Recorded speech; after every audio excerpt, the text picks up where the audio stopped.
Good morning, Mayor, and good morning to those who have joined us today in the gallery. I would like to start with item 1, apologies for absence. We have apologies, Chair, from Assemblymember Cooper. Thank you. And then I've got a number of announcements. Can I welcome to the public gallery sixth form pupils from St Michael's Catholic College, pupils from Thomas Tallis School, the clerks from the House of Commons who are visiting us today. Welcome. Can I also provide an update on some recent Assembly activities? We've recently focused on housing with letters sent to the work of Housing First, and we published our Affordable Housing Monitor tracking the Mayor's progress. The Transport Committee visited Croydon tram depot to see its new safety features. The Health Committee and other members visited the Archway Children's Centre as part of its investigations into what's been termed the toxic trio. We questioned the OPDC on risks and the GLA on borrowing. We agreed motions on water supplies, Islamophobia, D-Day, teaching staff, freedom passes and hop affairs, a Blair Peach inquiry, police conduct investigations, and the importance of London being a safe place for people of all political persuasion. All of that coming out of a recent plenary committee meeting. We also responded to the announcement about 20 miles per hour speed limits and part-time policing, and we remembered the second anniversary of the tragic Grenfell Tower fire. We also remembered that yesterday was the second anniversary of the Finsbury Park masked terrorist attack, and I made a statement on our behalf, as did the Mayor, and the common thread there is that we will remain vigilant to prevent atrocities against our city. We will not back down.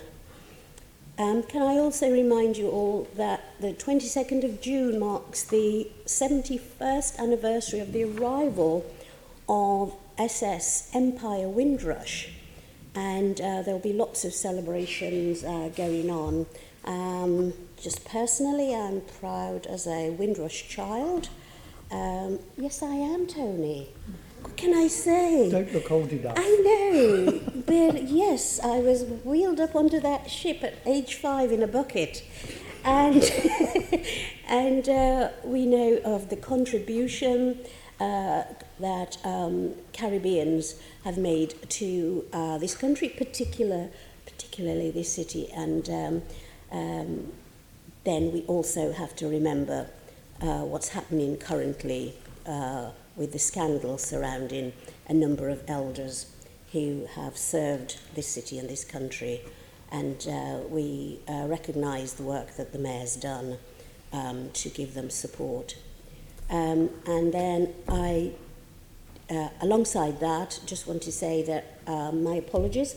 I'll be handing over to the Deputy at about 12:20, as I will need to go off and represent the Assembly at a special luncheon that's been hosted by the Speaker over in Westminster.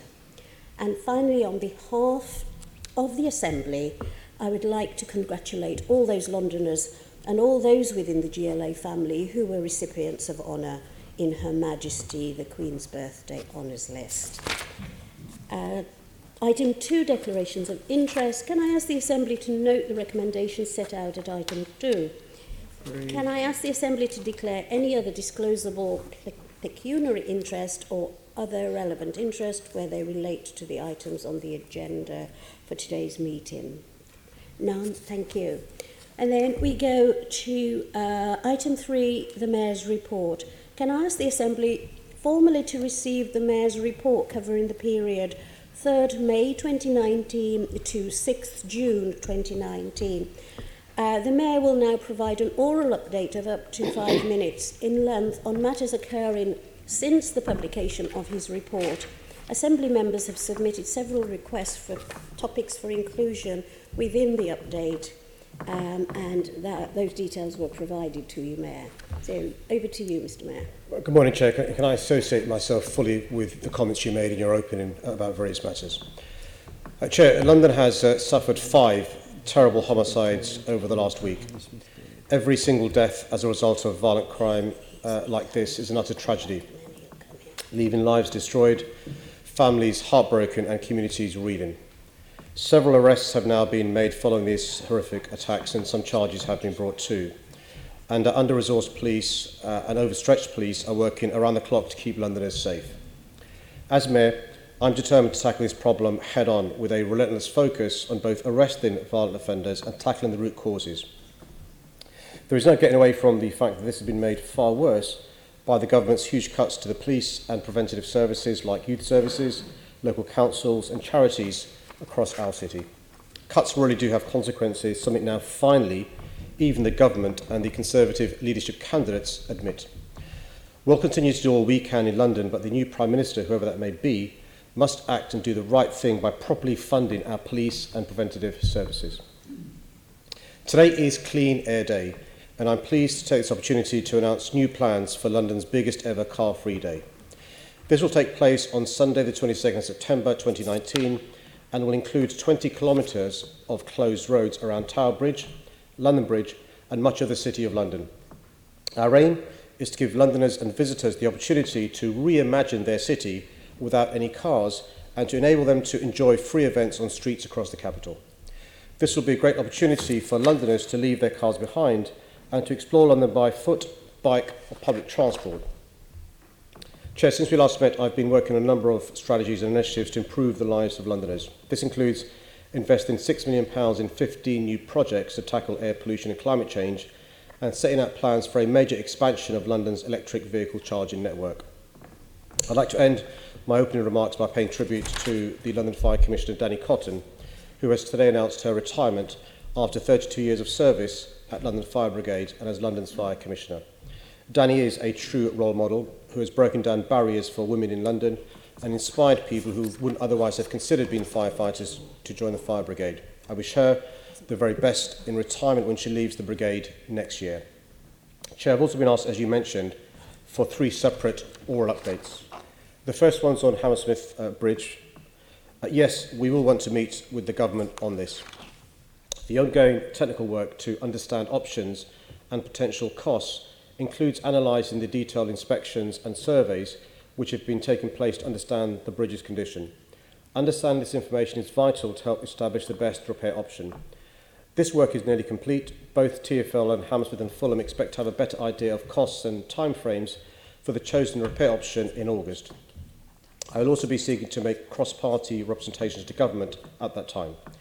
As well as working with Hammersmith and Fulham, TfL is working closely with Richmond Council, and I hope that this kind of joint approach will ultimately be beneficial for the residents of West London who understandably want to see the bridge open again. TfL, Richmond and Hammersmith and Fulham appeared together at a public meeting last night to answer questions from residents. TfL is looking to arrange further sessions in the coming months so that the local community is kept fully informed as the plans for repairing the bridge are finalised. TfL is continuing to invite feedback from passengers about the changes it has made to the local bus network in response to the closure. It is carefully monitoring the situation and reviewing the feedback it has received to help decide whether further changes are needed. It has already introduced more buses on Route 33 in response to its monitoring and comments received. The second question, Chair, is from you about violent crime. These homicides in London are heartbreaking. Every life lost to violent crime is a tragedy, and even more keenly felt when it's a young person. Every death is one too many. In response to these homicides, under-resourced and overstretched police have been working incredibly hard. As always, I've been in contact with the Met Commissioner and her deputy, and the Met Police have increased the coverage of the City Hall-funded Violent Crime Task Force in targeted areas across London. Officers from across the borough, supported by colleagues from specialist units, also undertook high-visibility patrols to prevent further violence and to provide reassurance to the communities in those areas. But we know that enforcement is only part of the picture.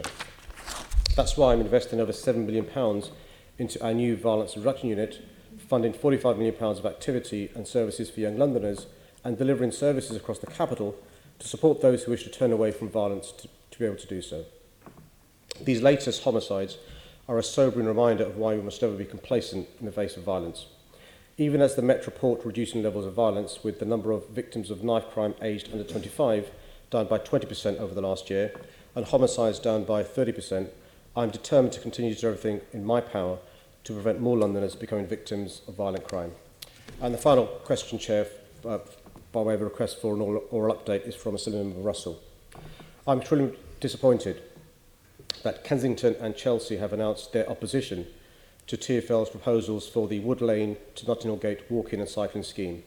What is particularly concerning and frankly remarkable is that this was done whilst the consultation was still open. A consultation the borough was actively inviting people to have their say on. The council have made a mockery of the whole process. The scheme was developed in partnership with the borough, which controls roads along part of the route. TfL was happy for Kensington and Chelsea to take a neutral stance when the plans were published and for them to form a position, having considered consultation feedback. TfL was, and still is, willing to consider design changes to address key concerns. TfL has received more than 5,000 responses to the consultation, and many of these views are being ignored by the borough. KNC cannot claim to have listened to residents when the consultation hasn't even finished, nor can they claim to have properly assessed the scheme given the design process has yet to be completed. These roads are unsafe for pedestrians, cyclists and drivers. There have been 293 collisions over the last 3 years over the route, 65 in Holland Park Avenue alone, with the vast majority of serious injuries to cyclists and pedestrians. None of these casualties are acceptable. In my view, it isn't an option to stand by and do nothing. TfL's plans would make it easier to cross busy roads with 15 new pedestrian crossings in locations where people actually want to cross, and a segregated space for people to cycle safely. The borough's own local implementation plan aims to encourage more trips by walking, cycling and public transport and fewer by private car. KNC now need to set out how it plans to deliver safer streets and more attractive neighbourhoods. Thank you for that. Much in that update, Mr. Mayor. And what I'm going to do is I'm just going to see if there's any responses from members who put in a matter for you.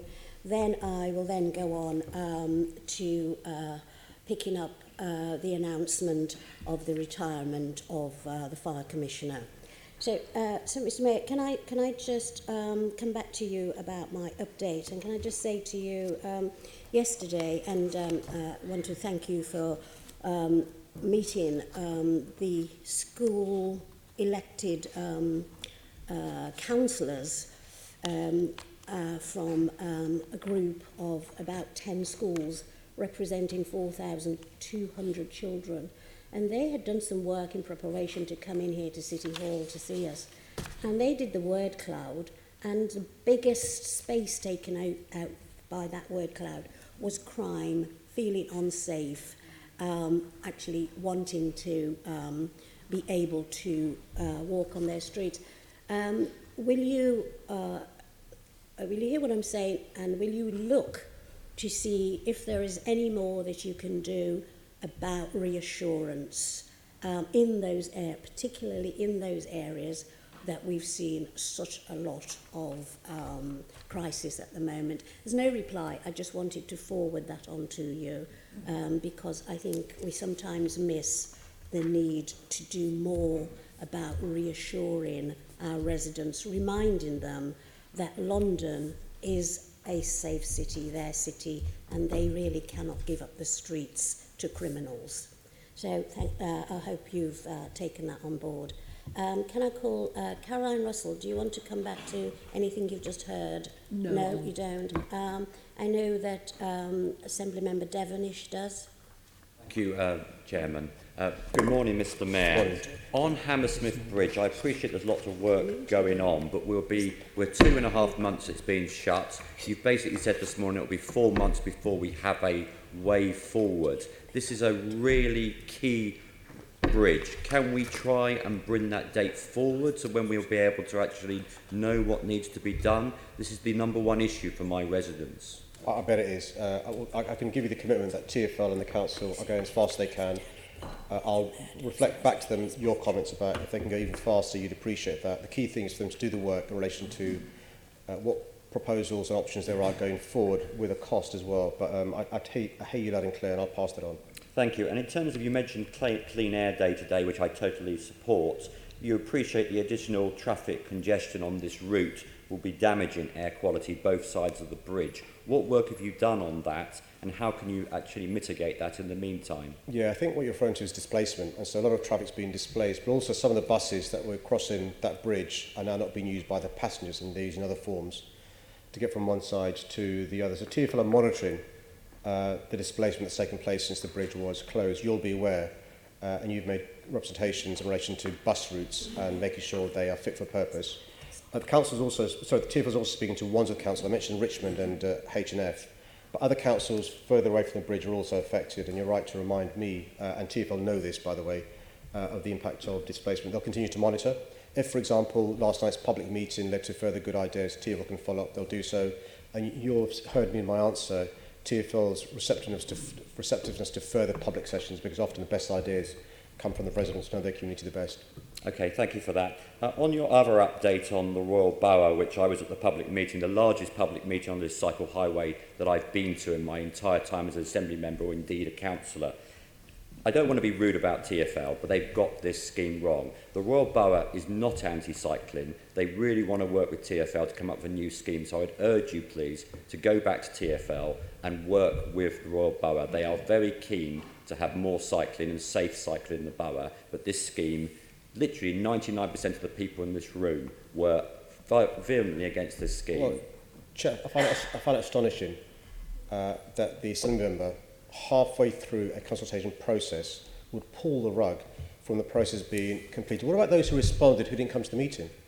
What about those who have been the victims of being run over by a car, either a pedestrian or a cyclist who didn't come to the meeting? And the whole point of a consultation is to hear all the views and then form a view. And it's astonishing, frankly, for the council to pull the rug during the consultation. Lots of money's been spent, lots of time's been spent, and you'd have thought a sensible council would want to hear all the views and then reach a view. But I find it remarkable, frankly speaking. That's not a compliment. Okay, well, they are an amazing council, and I hope you will work with them, and I'll leave it there.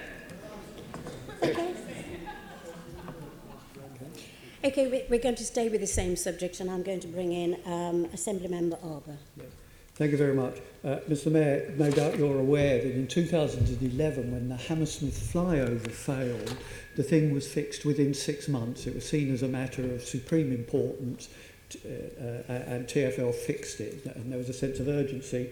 There is a feeling amongst the locals, and the locals, as you rightly say, it's not just in Richmond and Hammersmith, but Hounslow as well, and yes, indeed Wandsworth, who think that there does need to be firm action of the type that was taken when the flyover was fixed, and they fear that improving the bus routes simply is a sticking plaster.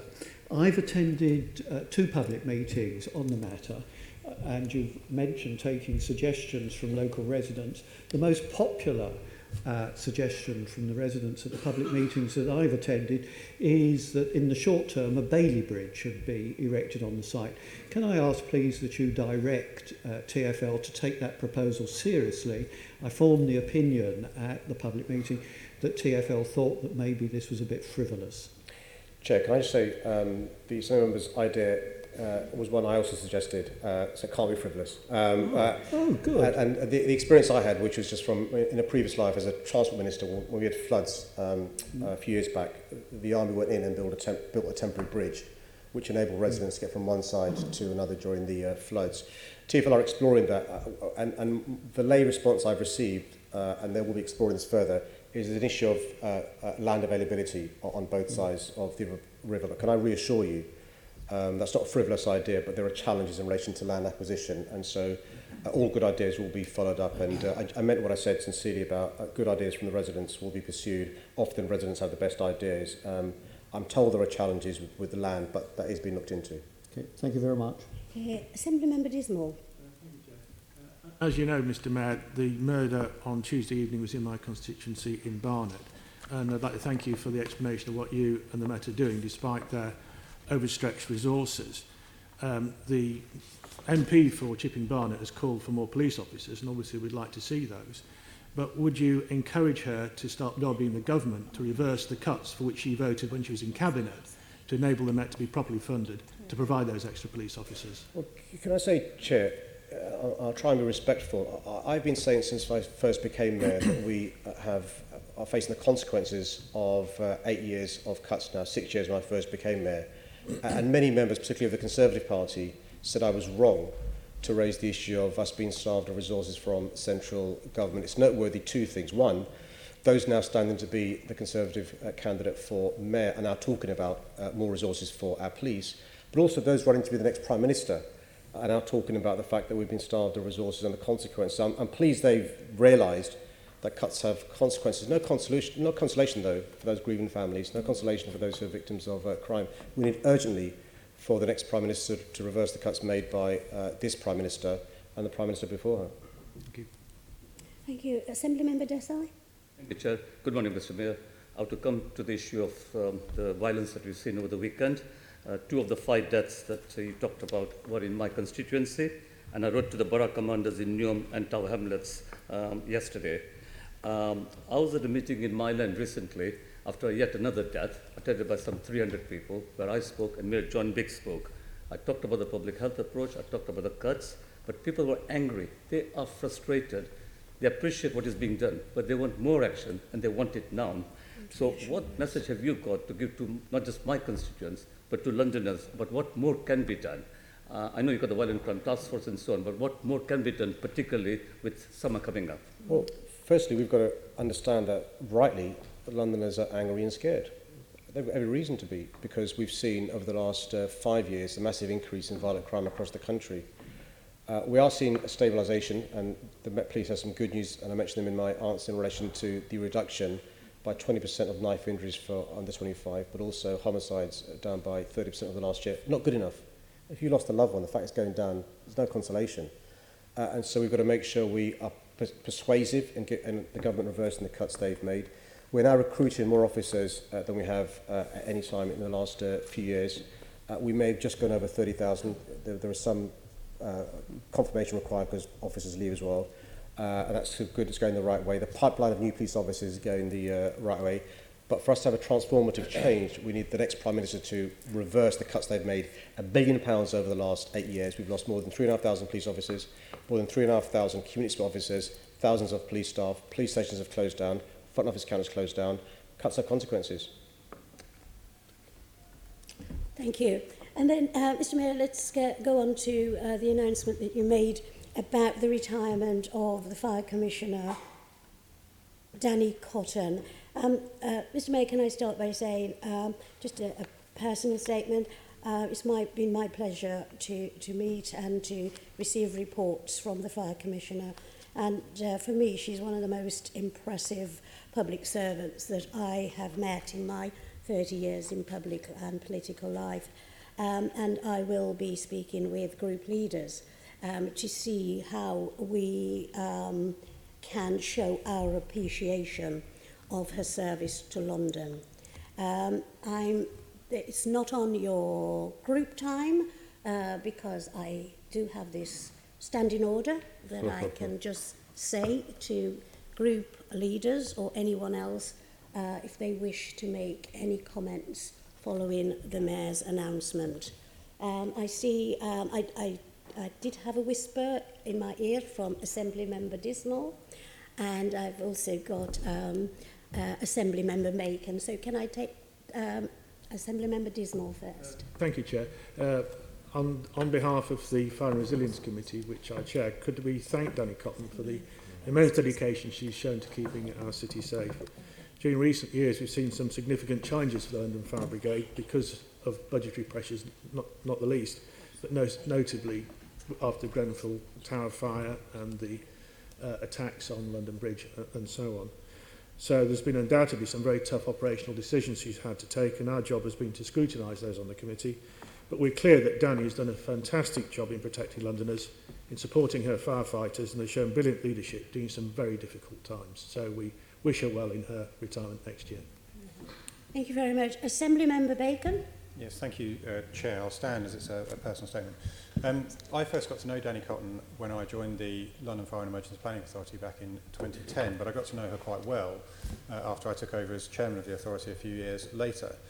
And indeed, I sat on the appointment panel along with Assembly Member Dismore and Assembly Member Twycross back in 2016 when she was appointed. And I think it's fair to say that Danny has been a truly mould-breaking officer. She joined the London Fire Brigade back in 1988.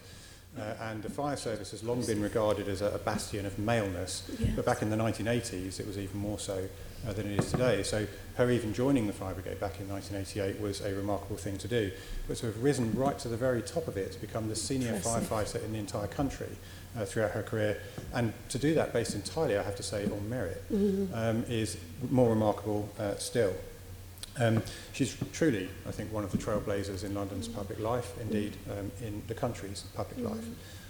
The ending of her career is something that I reflect on with a certain amount of sadness, but gratitude too, to have known and worked with her over a period of time. So I think she's been an exceptional public servant to London, a credit to the London Fire Brigade, and on behalf of the Conservative Group, I would like to add my thanks and appreciation for all that she has done. There'll be time, I'm sure, to speak to her privately and also to do this again in another forum. But for the moment, I'd like to thank her very much and to wish her a long, happy retirement, because she deserves it. Thank you, Chair. Thank you very much. Call upon Assembly Member Russell to stand and give her contribution.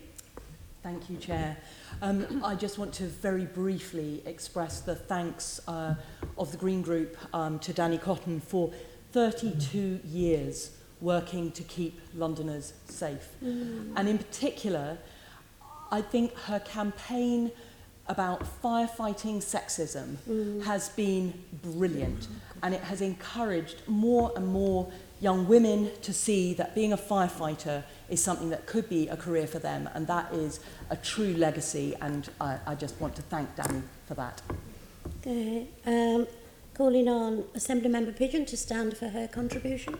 Thank you very much. I have to say, Danny Cotton's appointment, along with Cressida Dix, I personally have found truly inspiring, leading the fire and MET services, very male environments, and doing it so well and with such skill. And for me, Danny's role, not only her 32 years of public service that we've heard about, is it shows there are no barriers to where women can work, the roles they can do, and the leadership roles they can play. And it really is a role model for the next generation, the children in schools who come home talking about these roles that they can do, and for all of us as well to know that there are no barriers. I'm so sad to hear this news this morning. First I heard was when the Mayor mentioned this. And I really hope that part of Danny's legacy will be that all parts of the GLA will continue to ensure that women are in leadership roles throughout our organisations. And I hope we do have some sort of personal event to celebrate Danny's work. Thank you. Okay, thank you. Can I call upon Assembly Member Curtin to stand for his contribution? Thank you. I absolutely agree with all the sentiments that have just been expressed about Danny Cotton. I mean, she's been a public servant here for London for 32 years. I've only known her for a couple of years because I'm new to the Assembly, but her knowledge of London, her knowledge of the fire brigade and what needs to be done is absolutely impeccable, and she's always been able to answer any question that I've asked her in the fire committee in a very knowledgeable and very kind and way, and I wish her very well in her retirement. Thank you very much. Can I call upon Assembly Member Twycross to stand for her contribution? Thank you. Sorry? Okay, thank you. I just wanted to add a couple of words on behalf of the Labour Group, and my colleague Assembly Member Duval has also reminded me to mention that I am Deputy Mayor for Fire and Resilience as well, and I've worked very closely with Danny, as others have, in her current role and in her previous roles, and I want to echo what others have said, and like the Mayor and like those who've spoken previously, I want to thank Danny for her remarkable service over the last 32 years. as Assemblymember Bacon said, she's been an exceptional public servant, and I'm sure she will appreciate the fact that this is something that we can have cross-party agreement on in this chamber. She's an inspiring leader of the brigade and has changed both the London Fire Brigade and the fire sector across the UK for the better, both by being a strong role model for other female firefighters and to women considering a career in the fire brigade, and in highlighting issues around mental health in the aftermath of the Grenfell Tower fire. It's sometimes a bit flippant to say it, but actually Danny will be a really hard act to follow. She's loved by her firefighters, who see her as a firefighter's firefighter, which is about the biggest compliment a firefighter can give a commissioner. She's also respected for her professionalism and the tough decisions she's had to make, and for the way in which she supported the brigade through the most difficult of times. I was once told that the main goal of any job you're given should be to leave the place in a better state than when you started. Danny does this and leaves a strong legacy for her successor to carry on the work she started. London and Londoners and all of us here owe her a huge debt of gratitude, and I'm sure she'll be hugely appreciative of everything everybody said here today. So thank you as well. Thank you very much. And I'll follow up the statement I made earlier about finding an appropriate gathering so that all members can add their congratulations to her and their thanks. Now, let's go to item 5, questions to the Mayor. Now, I must tell members that yesterday I participated with the Mayor in a rehearsal for today, where he was subjected to questions from 40 pupils from the Islington Schools Councils. Now, Mr. Mayor doesn't know this, but I agreed with some of the pupils that I would mark his performance here today out of 10. Chair, what you don't... Because you had the rehearsal yesterday. Chair, what you don't know is I agreed with the children to mark the performance of the Assembly against them, and they behaved themselves, is all I'm going to say. I would agree with you, they were the best group to chair ever, but I'm marking you out of 10 on their behalf. So let us go. The first question is in the name of Assemblymember Boff. Thank you, Chair. In London, almost 40% of children aged at 10 and 11 are overweight or obese. This is amongst the highest rates in Europe. And the issue is even more prevalent in the poorest parts of our city, with child obesity twice as high in the most deprived parts of London, like Barking and Dagenham, compared to the more affluent parts like Richmond. This epidemic is costing the NHS billions of pounds every year. It's only been 3 months since the TfL advertising policy around unhealthy food was introduced. As advertising spend fluctuates year on year depending on wider market conditions, it is far too early to tell if there has been any impact on overall revenue.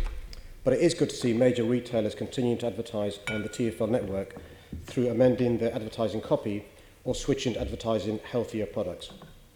As well as advertisers adapting to the policy, this policy has been welcomed by public health experts and food campaigners and is leading the way globally. Haringey Council has already adopted the TfL policy, and other local authorities, UK cities, the devolved administrations and cities across the world are looking to replicate it. The government also recently announced their own proposals to restrict advertising of HFSS food and drink on TV and online before 9 p.m. These proposals use the same Public Health England nutrient profile model TfL are using. I've always said TfL advertising restrictions are not a silver bullet. That's why I'm taking action on a number of different fronts in London. I've announced proposals to restrict the opening of new hot food takeaways within 400 metres of a school, created the first child obesity task force, and through the Healthy Catering Commitment, my team are working with boroughs to deliver healthier fast food takeaways. This approach will soon be rolled out across other food retailers through the Good Food Retail Action Plans that I'm funding across 5 boroughs. I've also introduced the new Healthy Early Years programme and continue to support the Healthy Schools programme. We've published a new sports and health inequality strategy and continue to support initiatives like the Daily Mile and installing water fountains across the city. Given the £6 billion a year cost to the NHS and the health impact on children's lives, we cannot afford not to take bold action to tackle this epidemic. So, Mr. Mayor, the summary of that is you have no costs to date. Is that correct? As I said, it's far too early to give an assessment after 3 months on the consequences financially to TfL. You did mention substitutions. Why are there adverts for huge buckets of KFC fried chicken, McDonald's chicken burgers and Burger King Whopper burgers still being advertised 3 months after the ban was supposed to have come into force? Well, TfL uses the nutrient profile model devised by the Food Standards Agencies and supported by Public Health England, and by the way, used by the Advertising Standards Agency and also Ofcom. And so if there are criticism of things that are being advertised that you would deem not to be high in fat, sugar and salt, that's one of the reasons why we'll have the review after a year. And we're also looking to revise our guidance, because one of the things the nutrient profile model does is doesn't talk about portion size. Their formula is nutrients per 100 gram. That's one of the reasons why things that to lay people may seem to be high in fat, sugar and salt are still being advertised, and we'll make reps to them in relation to reviewing their policies. So you think advertising Kentucky Fried Chicken to children is okay? Is that okay? Well, I think foods that are high in fat, sugar and salt targeted towards children are not okay. Yeah. And we're making reps to the FSA in relation to amending the nutrient profile model when it comes to them doing so over the course of the next few months. So is that what you intended in the policy, that, for example, Burger King Whoppers and McDonald's chicken burgers were okay? They would pass the test? No, what we didn't want to do was to duplicate what's already been undertaken. So separately, the Food Standards Agency devised a nutrient profile model, which the ASA used, Advertising Standards Agency. But you're happy with the outcome of the policy that Kentucky Fried Chicken passes the criteria? You're okay with it? Well, so we used the profile used by others, including Sure. ASA and Ofcom. But you're okay. We've got concerns in relation to the fact that their profile model doesn't talk about portion sizes. The formula is nutrients per 100 grams. We're making representations to the Food Standards Agency to change some of their guidance in relation to the nutrient profile model, and I'm sure the ASA and Ofcom will be supporting us. Could those representations be made? Could those representations been made at the time that the policy was introduced, back in I think it was maybe November, December last year? We as a group advised you not to bring in this junk food ban so quickly. The advertising industry also recommended to you that you should wait a while and consult further in order that you don't get anomalies like this. Don't you regret so hastily entering into a policy that advertises Kentucky Fried Chicken to children? Let me be clear, I'm very pleased I ignored your representations to not do this. I'm very clear, and let me be clear about this, that I ignored your response, which is to do nothing about the challenge you face. So what we did was use the same model that Ofcom have been using since 2007, 11 years ago, 12 years ago now, and the ASA, the Advertising Standards Agency that you pray and aid, have been using since 2017. Yeah. And so the point is that I said all along that the ban on junk food adverts would evolve, and so you're seeing an iteration now, and there'll be further evolution after a year when the independent evaluation takes place, I'm sure. As you know, Mr. Mayor, as a group, we've recommended that you actually do something about childhood obesity. I'm sorry, Chair, there's been another U-turn, Chair. The Tories now support me banning junk foods on the tube, but you heard it here first, Chair. Very clear, Mr. Mayor. Very clear, Mr. Mayor. We think you should do something. Oh, sorry, Chair. They don't support U-turn. I beg your pardon. They still think that junk food should be advertised on the tube, targeting children. You are neglecting young people. You are neglecting those techniques that have been proven to work. You are running absolutely no classes whatsoever on healthy eating. You are not looking at those communities that are particularly challenged by childhood obesity, and instead you've gone for virtue signalling. Well, don't you wish, Mr. Mayor... I'm sure there's a question somewhere, Chair, but if I could respond at some stage. Do you not wish, Mr. Mayor, that early on in this process you'd listened a little more and virtue signalled a little less? Well, Chair, let me answer the question. I'm pleased I ignored the worst excesses of representations made by the Tory group. What I did instead was have a comprehensive plan to address child obesity in our city, which is a ticking time bomb. So we have London's first child obesity task force, which includes representatives from schools, councils and community activists. Which, let's face it, Mr. Mayor, has done nothing. Has done absolutely nothing. Let the Mayor finish his answer, Mr. So Criticism on the one hand for going too fast, criticism on the other hand for doing nothing, quote unquote.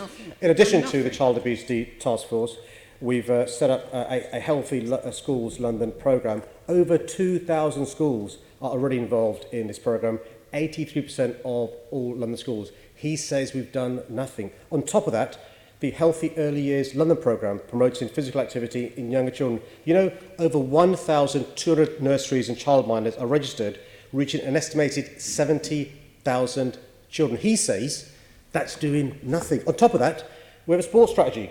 The boldest one this administration, this City Hall has done in 19 years. It includes funding in the context of government cuts to grassroots sports projects that are helping Londoners become active through Sports Unite and the Young Londoners Fund. Yet, he says, we've done nothing. Supporting a really important initiative, the Daily Mile campaign, which now 492 London primary schools have signed up to, which means every day children and staff, by the way, will do 1 mile's worth of exercise, which includes running and jogging around the school. On top of that, we have a Healthy Streets programme, costing hundreds of millions of pounds, encouraging more people to walk, cycle, use public transport. Some councils, the Royal Borough of Kensington and Chelsea, are against people walking and cycling more than they currently do. Some councils, like Westminster, stopped and aborted the pedestrianisation of Oxford Street. But we're doing a whole host of things, Chair. And I've announced today Car-Free Day, 22nd of September, our plans for that day, which will be a carnival for more people being active. Thank you. No, Mr. Boff finished. Can I just say to the member seeking a point of order, no, point of order doesn't relate to the mayor mentioning a borough. Point of order only relates if he's... No, that may be your interpretation of it. No, there is no point of order. Now, let's move on to the next question from Assembly Member Eshalomi. Clean Air Day. Thank you, Chair. Air pollution in our city is leading to thousands of premature deaths, stunted lungs in our children, and increased risk of stroke and dementia in the old. It's also a social justice issue, as those living in deprived parts of our city are being exposed to around a quarter more pollution. This is unacceptable. That's why we've introduced the boldest plans to tackle air pollution of any major city in the world. These were opposed by the Conservatives. But on Clean Air Day, I'm pleased to report that we're already delivering real improvements to the air Londoners are breathing. Last week, I announced funding for a further 4 low-emission neighbourhoods to tackle air pollution hotspots, taking a total to 15, as well as a host of other projects. And in April, I introduced the world's first ultra-low emission zone in central London. In just the first month in operation, the ULEZ resulted in 74% of vehicles meeting the required standards. We've also seen already a 20% reduction in concentrations of nitrogen dioxide since February 2017. Had we listened to the Tories, this would not have happened. The lessons we're learning is that with strong leadership and right policies, we can make a real difference to Londoners' lives. Working in partnership with Londoners, businesses and boroughs across London is also proving vital to delivering our air pollution initiatives. So I intend to continue with this approach over the coming months and years. I'll also continue to call on the government to learn from our experience in London and to match our ambition. They must only commit to passing new clean air legislation so that we can tackle all sources of air pollution in London, but also introduce a new national vehicle scrappage scheme to take the most polluting vehicles off our streets now. Thank you, Mr. Mann. Those figures are really good, and I think over the last few years we have seen air quality come up the agenda, and this is something that affects all of us, regardless of your background. One of the things that I think is really good is the scrappage scheme, but unfortunately a number of residents that I represent in Lambeth and Southwark have raised concerns about the cost of switching to electric vehicles and hybrid vehicles, if we're honest, are still very expensive, especially for those families on low incomes. What more can you actually do to make sure we are getting the right level of scrappage for those families who do want to switch their cars and actually making sure that, you know, they're not contributing to that toxic air? Yeah, no, thanks for your question. And you're right to make sure that you speak on behalf of those low-income families, small businesses and charities who want to do the right thing. So we from City Hall, in the absence of government funding, have contributed £23 million to a scrappage scheme for the smallest businesses and charities. And one of the points made to me was sole traders weren't eligible originally. We've changed that to make them eligible for this scheme. And the second thing we're working on is a scrappage scheme of £25 million for low-income families. And we're looking at how we can make it easier for the poorest families to get access to this. Now, just to remind through you, Londoners, that to be ULEZ compliant, your car needs to be Euro 6 if it's diesel or Euro 4 if it's petrol. That doesn't mean necessarily you've got to move to electric, although we'd like you to. And so we're giving carrots and some sticks to do so with the ultra-low emission zone. We want to encourage, where possible, people to walk, cycle, use public transport. Where you need to use a vehicle, use electric vehicle or hydrogen. What we're doing, I announced last week with Shirley Rodriguez, the Deputy Mayor for Energy and Environment, is improve the infrastructure to make it easier for people to access charging points. Okay, great. Thank you. I'll leave it there, Mr. Mayor. Assembly Member Gavron. Yes, good morning, Mr. Mayor. Morning. With climate change as high on the agenda as well as air quality, and rightly so, you have declared a climate change emergency, and I'm very pleased that the week after next you are running the first ever Climate Action Week in London. But we need more effort, concerted effort, and of course much of that should come from government in terms of regulation and support and investment. But you have very strong powers in planning. How are you going to ensure that we accelerate towards moving towards zero carbon developments? I've before you answer that question, I've just got one idea which I really think we should be pushing, which is that we now need to be, with decarbonising heat, we now need to be scrapping boilers, not having boilers in new developments, and moving towards ground source heat pumps. And really need us to push on that now. And you have the power to do that. In the absence of national changes in national policy, it's difficult for me to do so. What I can do is the draft and the plan. So firstly, just to remind you that less than half of the carbon emissions are under our control in London. So for us to challenge the issue of the climate emergency, we need the government to really move fast in relation to addressing those issues. We're going as fast as we can. So the 3 areas I'm working on is we currently have plans which affect developers now. All new homes are going to be zero carbon. We're now extending that though for all developments, even if they're not residential, to be zero carbon, really important. And we're helping boroughs set up carbon offset funds to enable those developments where there are some carbon and pay towards the offsetting for boroughs who are able to do so. But you're right in relation to scrapping boilers and retrofitting buildings that currently exist, but looking at new buildings coming on stream. We're lobbying the council in relation to the policy that they've got in place, the national policy framework. The Prime Minister, now that she's about to leave, has agreed to get to zero carbon by 2050. We welcome that. The key thing is to put pressure on the next Prime Minister to make sure there's legislation to take steps to address that. And one of those could be all new buildings should have energy that's sustainable and renewable rather than boilers that we know don't help the environment. Yes, what you're saying is very important. I just want to say, I was at a gathering of architects, huge gathering of architect professionals a couple of days ago, and they said that we are on course with our current new build environmental building standards to reach 3 degrees pretty quickly. And we know that's a 3 degrees rise in global temperature. We know we have to bring that down to 1.5 degrees, and that is going to be a huge effort. And I've noticed that we are now building quite a lot of tall buildings which are 80 to 100% glass.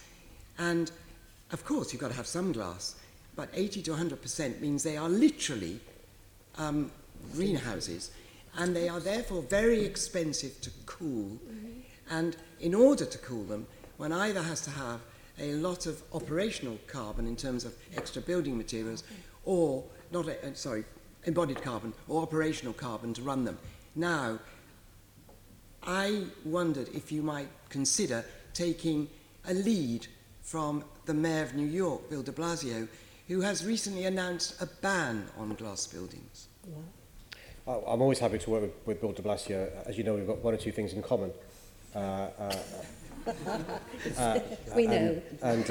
So I'm really happy to look at what the New York Mayor's doing. Often they steal our ideas. I'm happy to steal their ideas. And so I'm more than happy to look into that. I'll ask the Deputy Mayor for Planning, Jules Park, to look into that.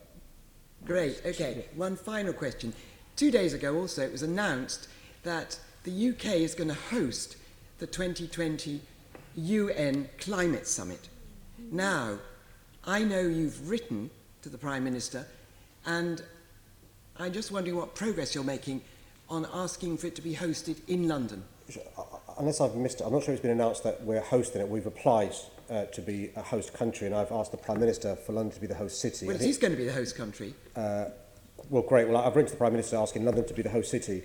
A number of reasons why I think we'd be the right place to host the UN 26 next year, and I'll let you know as soon as I hear from the Prime Minister whether it's this one or the next one. Thank you. Okay. Mr Mayor, just a bit about the logistics of the next two questions. Can you answer the question in the name of Assembly Member Russell, Silvertown Tunnel contract? And then can you go on to give in the answer to Assembly Member Pigeon's question on river crossings and transport infrastructure? Do them separately, one after another, so that we get the timing right. And then you can then come in. Yeah, that's fine. Okay, so can I have an answer to Assembly Member Russell's question? Why is she looking? Okay. Thank you, Chair. The current situation at the Blackwall Tunnel cannot be allowed to continue. The tunnel was first opened 120 years ago and was not designed to cope with today's levels of traffic. It was closed 700 times alone in 2017-18, 700 times in 1 year, making it the least reliable river crossing in London. The single-decker bus, the 108, that does cross the river using this tunnel is deemed unreliable by passengers and potential passengers. In fact, it's probably the most unreliable bus in London. These Blackwall Tunnel closures can lead to total gridlock with tailbacks of 2 miles, leading to stationary traffic pumping out noxious fumes, causing some of the worst air quality in London. The Silvertown Tunnel is the best way to resolve these problems, and London cannot afford to wait any longer to see it delivered. When I became Mayor in 2016, I inherited a design for Silvertown Tunnel scheme which had very limited environmental considerations. We assessed this scheme and made significant changes to better protect the environment and ensure it has a greater focus on walking, cycling and public transport. At the same time, I asked TfL to stop work on road crossings at Galleons Reach and Belvedere.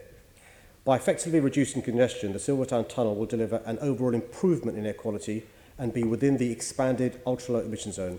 It will not lead to any increase in CO2 emissions, and local landscaping and pocket parks will improve the local area and deliver a net gain in biodiversity in the longer term.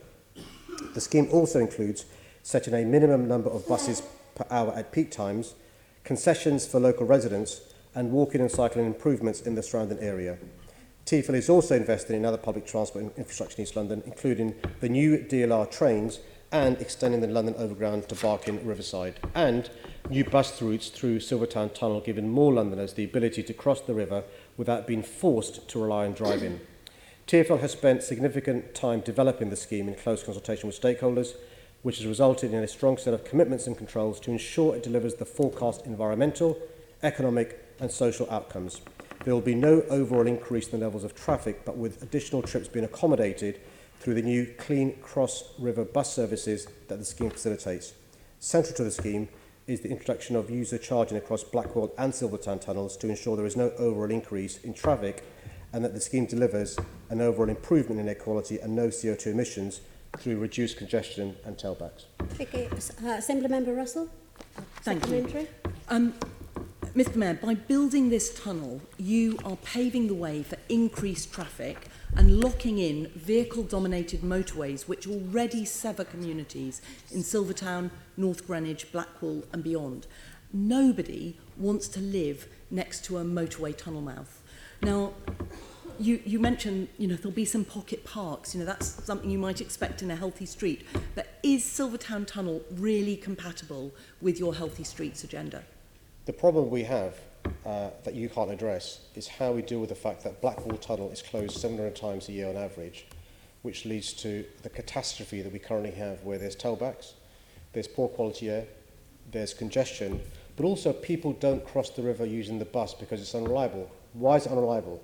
Because the Blackwall Tunnel is often closed, there are massive tailbacks, and the passenger, when he or she chooses to get on that bus, has no confidence they'll reach the other side at any time in the near future.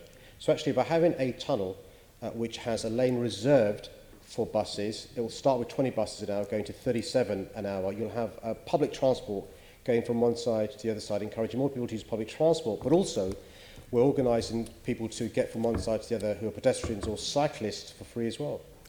Mr Mayor, not only is it an unhealthy street having this massive extra motorway tunnel charging through East London, it's also a climate failure. Now, the Welsh Government, they recently declared a climate emergency. Their next decision was cancelling a big road. They cancelled the M4 project. How do you justify introducing a massive new road tunnel when we're in a climate emergency? We should be decarbonising transport as fast as possible. Chair, I think I could understand that question coming from somebody from Wales who doesn't understand the area. I'm astonished that somebody who claims to understand the area doesn't understand the current problems that exist. Mr Mayor, let me answer the question at least before being interrupted. The embedded carbon from the construction process alone, Assemblymember Gavron was just talking about embedded carbon with buildings. The embedded carbon from the construction alone would be the equivalent to 7 years of existing emissions from the Blackwall Tunnel and its approaches. If you sign off on Silvertown Tunnel, not only are those local communities going to suffer, but you'll be saddling a future mayor and Londoners with either a huge tunnel building debt or a massive cancellation fee. Are you really sure that you're happy with a 4-lane urban motorway being the legacy of your transport policy? Chair, let's check. How long do I have before I'm interrupted? I have a minute of time left. Right, let me try and in a minute answer your 3-minute question. So we've got a problem. We've got a problem there. There is a problem. There's massive congestion. There's poor quality air already. There's tailbacks. The Blackwall Tunnel is unreliable. Doing nothing is not an option. We're also expanding the ultra emission zones, so it will include both the tunnels. So user charge for both tunnels, one lane being guaranteed for buses, including getting cyclists and pedestrians from one side to the other, will improve the quality of air in that part of London. Doing nothing is what we've been doing for the last few years, and that's led to the problem we have now. Now, comparing the M4 to a situation where the river can't be crossed is not really realistic, and I'd expect more from a Londoner. And that's why you can't compare the M4 with the Blackwall Tunnel and the Silvertown Tunnel. It is a situation now where if you want to get across the river using public transport, you choose not to do so. You either don't go across the river or you drive your car. And that's what the Silvertown Tunnel is trying to address. Mr Mayor, look, it's not too late. You've been incredibly progressive declaring a climate emergency, and London is really proud of that. You don't have to sign the contract for this dinosaur project. You could just fix the unreliability of Blackwall Tunnel rather than building this massive, great big new one. So, Chair. I'm out of time. Well, you're out of ideas as well. How does the Assembly member intend to fix a tunnel that's closed 700 times a year, leading to gridlock and tailback? I mean, we can't have Mayor's question time where members make speeches and not ask questions, but that's the Greens for you. What can I say? I'm not marking members today. I'm marking you. But it's not too far away before I start marking some members. Can we have an answer now to Assembly Member Pigeon's question? River crossings and transport infrastructure. Thank you, Chair. Silvertown Tunnel is vital to address the current situation at the Blackwall Tunnel.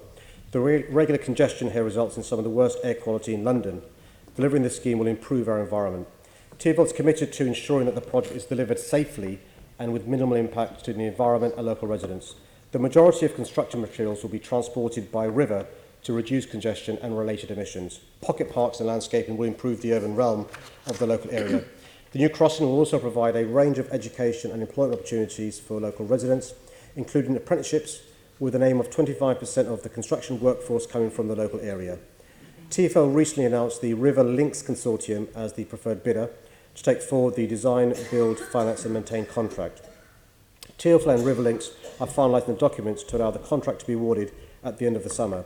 River Links are beginning to plan the works in detail, and TfL has begun surveys in the area to ensure that construction can start later this year.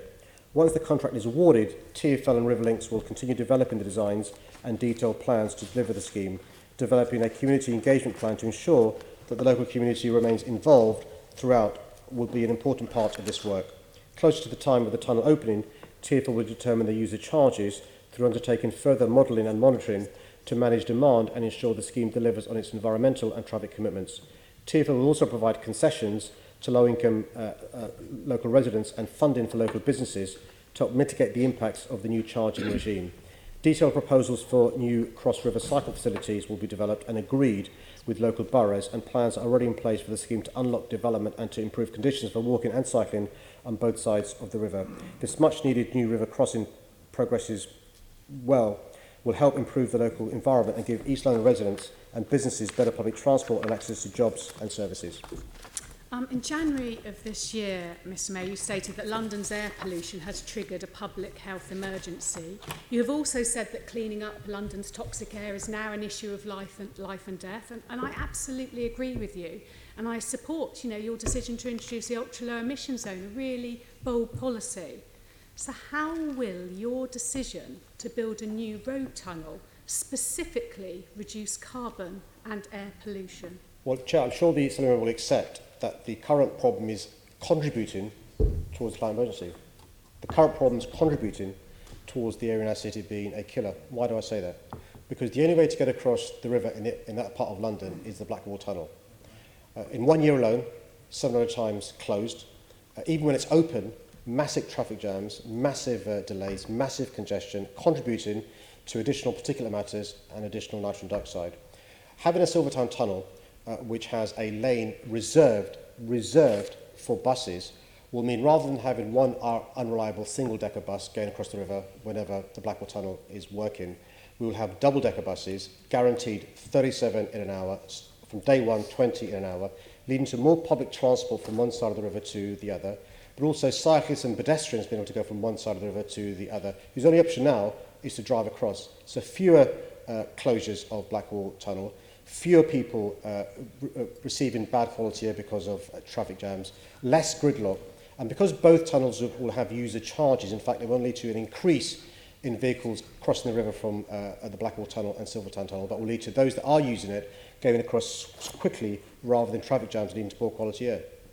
Okay, but can you specifically explain how you believe that building this road tunnel will have no damaging impact whatsoever on pollution levels? Well, these were some of the things that were looked into when it came to the Public Inspectorate, 6 months worth of work last year, I think, but also looked into in the DCO work undertaken during the Development Consent Order, and were also looked into by the TfL, the Department for Transport, when they asked TfL to delay issuing this, which led to a 7-month delay. So all the things have been explored.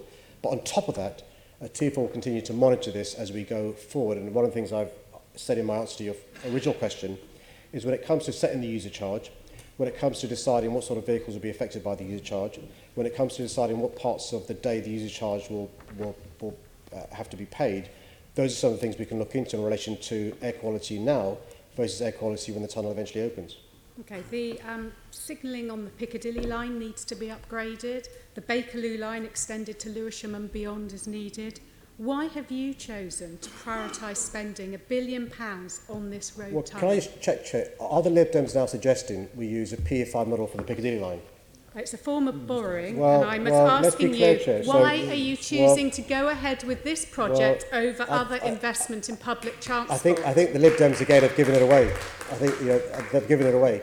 So what we're doing with the Silvertown Tunnel is not using funding from the TfL budgets to pay for the tunnel to be designed, built, financed or maintained, but in agreement with the Treasury, we're using a model to make sure this can be built, and the user charges will be used to pay for the tunnel. Now, if the Lib Dems are now suggesting, as they did in government, that we use PF5 for Piccadilly line or for other public transport, I disagree. I think for the Piccadilly line, for the Bakerloo extension, for the other improvements that need to be undertaken, we need to make sure we work with the government to have different funding methods there. And when I meet the new Chancellor, whenever he or she is appointed by the new Prime Minister, one of the things I'll be lobbying them about is that the National Infrastructure Commission report says that the country needs London to have better infrastructure, and that means some contribution from central government. I'm afraid the people of London, Mr Mayor, will remember you not for transforming public transport and not for cleaning up our air, but for building a huge polluting road under the Thames that does neither. And Chair, and the Londoners will remember the Lib Dems for being part of a coalition government that made massive cuts in 2010, 2011, 2013, 2014, 2015, and some Lib Dems have selective amnesia. Okay, thank you. Londoners don't, though. No, thank you. Let's move on to the next question. In the name of Assembly Member Curtin, President Trump's visit. Yeah, this should be good. Thank you, Chair. No. Donald Trump is the poster boy for a global far-right movement, alongside people like Viktor Orban in Hungary, Matteo Salvini in Italy, Marine Le Pen in France, and Nigel Farage here. They are using the same methods from the old far-right playbook, picking on minority communities and the marginalised to manufacture an enemy, fabricating lies to stoke up fear, and promoting hatred of immigrants, sympathy for white nationalism, attacks on women's reproductive rights, and rolling back the progress made on LGBT plus rights. That's why we shouldn't have rolled out the red carpet, held a state banquet, and spent millions of pounds on a formal state visit for such a divisive president.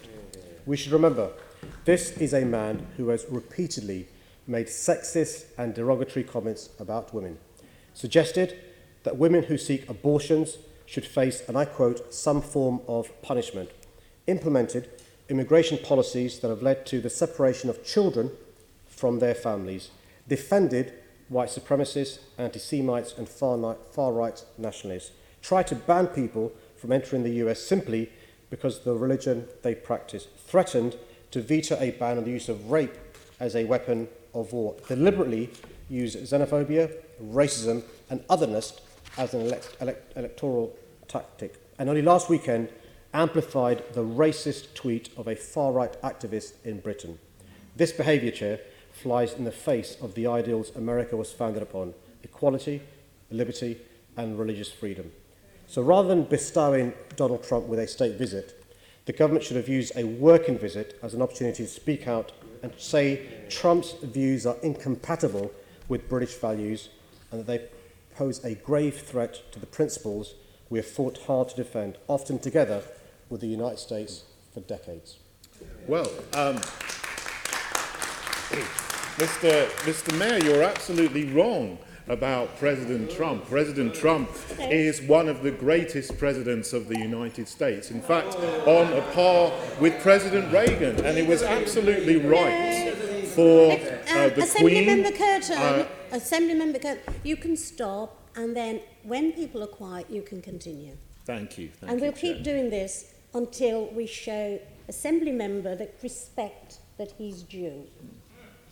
Thank you, Chair. It was absolutely right that the Queen and the Prime Minister invited President Trump as the President of the United States and one of the greatest presidents to come to this country. And the majority of Londoners and the majority of people in this country were proud to welcome him. But the only fly in the ointment in his wonderful visit was when you, Mr. Mayor, decided, for no reason whatsoever, just to put an article in the Observer the day before he came, and it was very, very rude to the President of the United States, and it was wrong to do that. It isn't the place, when the Queen and the Prime Minister have decided to roll out the red carpet, it is wrong of a lesser official to go against them. But I do need to ask you about some of the things that you wrote in your article. And one of the things you said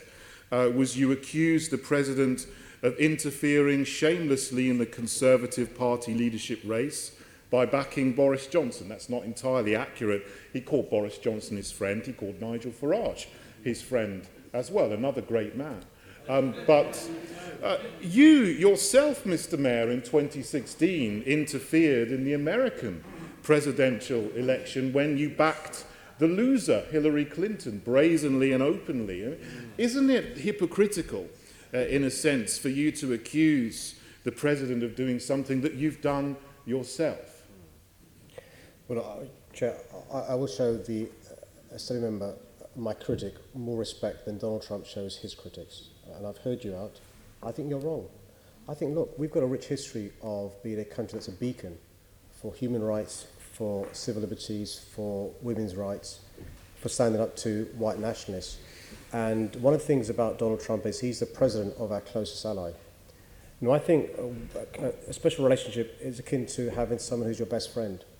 And that means, of course, you stand with them at times of adversity. But when you think they're wrong, you've got to be candid and say, listen, I think you're wrong. And I just remind you of this. Your hero defended white supremacists at Charlottesville. He gave equivalents to white supremacists, anti-Semites, to anti-racist campaigners, and one of whom lost their lives. He's a poster boy for racists. He amplifies tweets of racists. I want nothing to do with him. Well, Mr. Mayor, you're spinning false narratives there, but you're saying that you are now a friend of the United States. I wonder, with friends like you, there's not much need for enemies. But, you know, what you have said is that we shouldn't be rolling out the red carpet for President Trump. But you yourself rolled out the red carpet for a number of ambassadors of countries which have got terrible records on human rights in an event upstairs here. You rolled out the red carpet for the ambassadors of Iran, Bangladesh, Pakistan, Sudan, Yemen, countries which all have travel bans on Israeli citizens, and Iran itself is terrible with human rights. In fact, if you're a woman in Iran and you decide not to wear a hijab, you can get put in prison. But you've never said anything about that. It's far worse than anything that you may accuse President Trump of falsely. And what have you got to say about the Iranian regime's throwing women in prison if they decide not to wear a hijab? Well, Chair, just to clarify, I've not had invited anybody to London for a state visit, let alone to City Hall, and so that's just factually incorrect. I've not got the power to do so, and so the objection I have to Donald Trump is the state visit.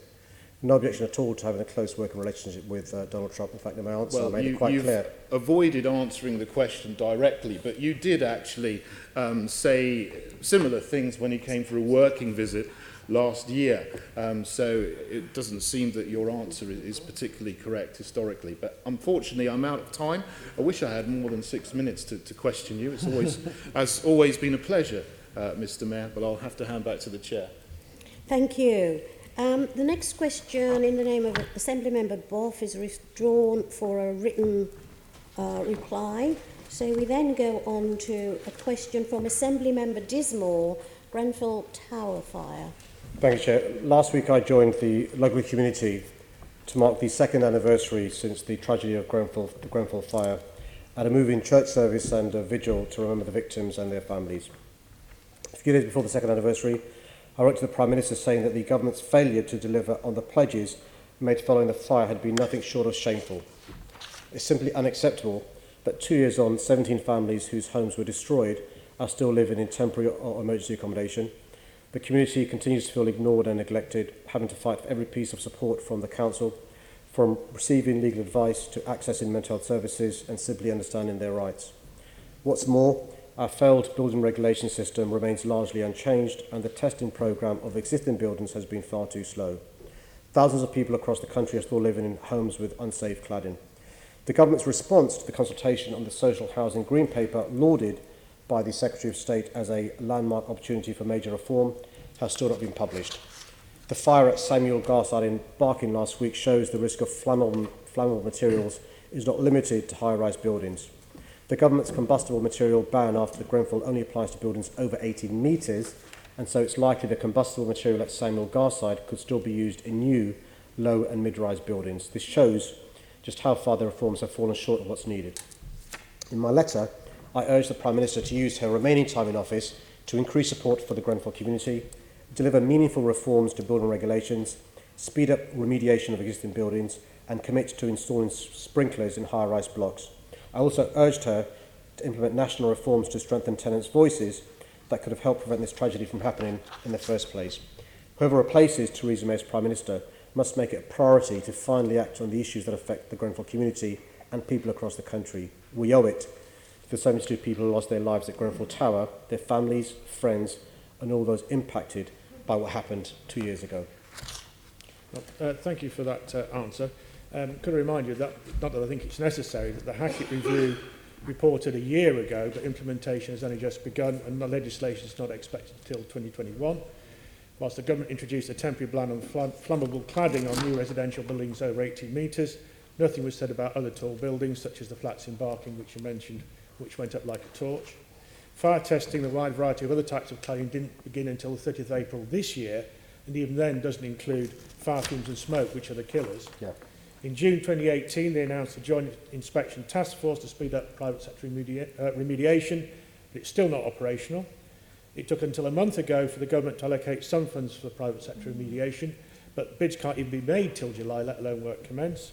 As of May this year, there are more private sector residential buildings with no remediation plans in place compared to the number that are actually being fixed, including over 100 in London.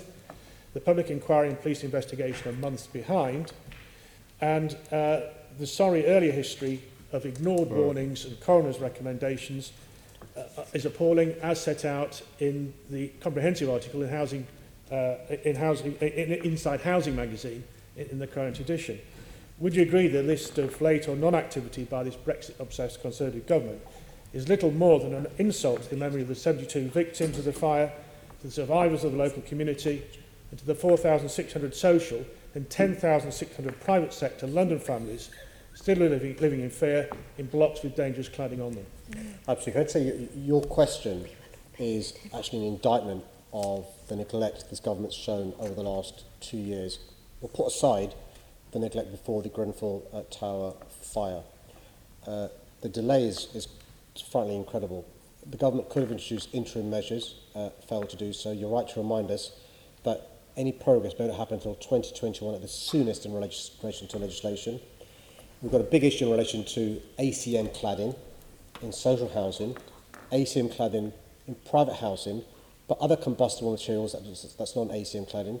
You're right to remind us in relation to those buildings below 18 metres. We saw what happened in Barking last week. Big concern around new buildings could be being built with combustible cladding that's not being addressed because of the government's delay. And so I think your question, you should circulate as an indictment on this government's track record over the last 2 years and before. Thank you. And what do you think the prospects are of justice for Grenfell if former Mayor Boris Johnson were to become Prime Minister?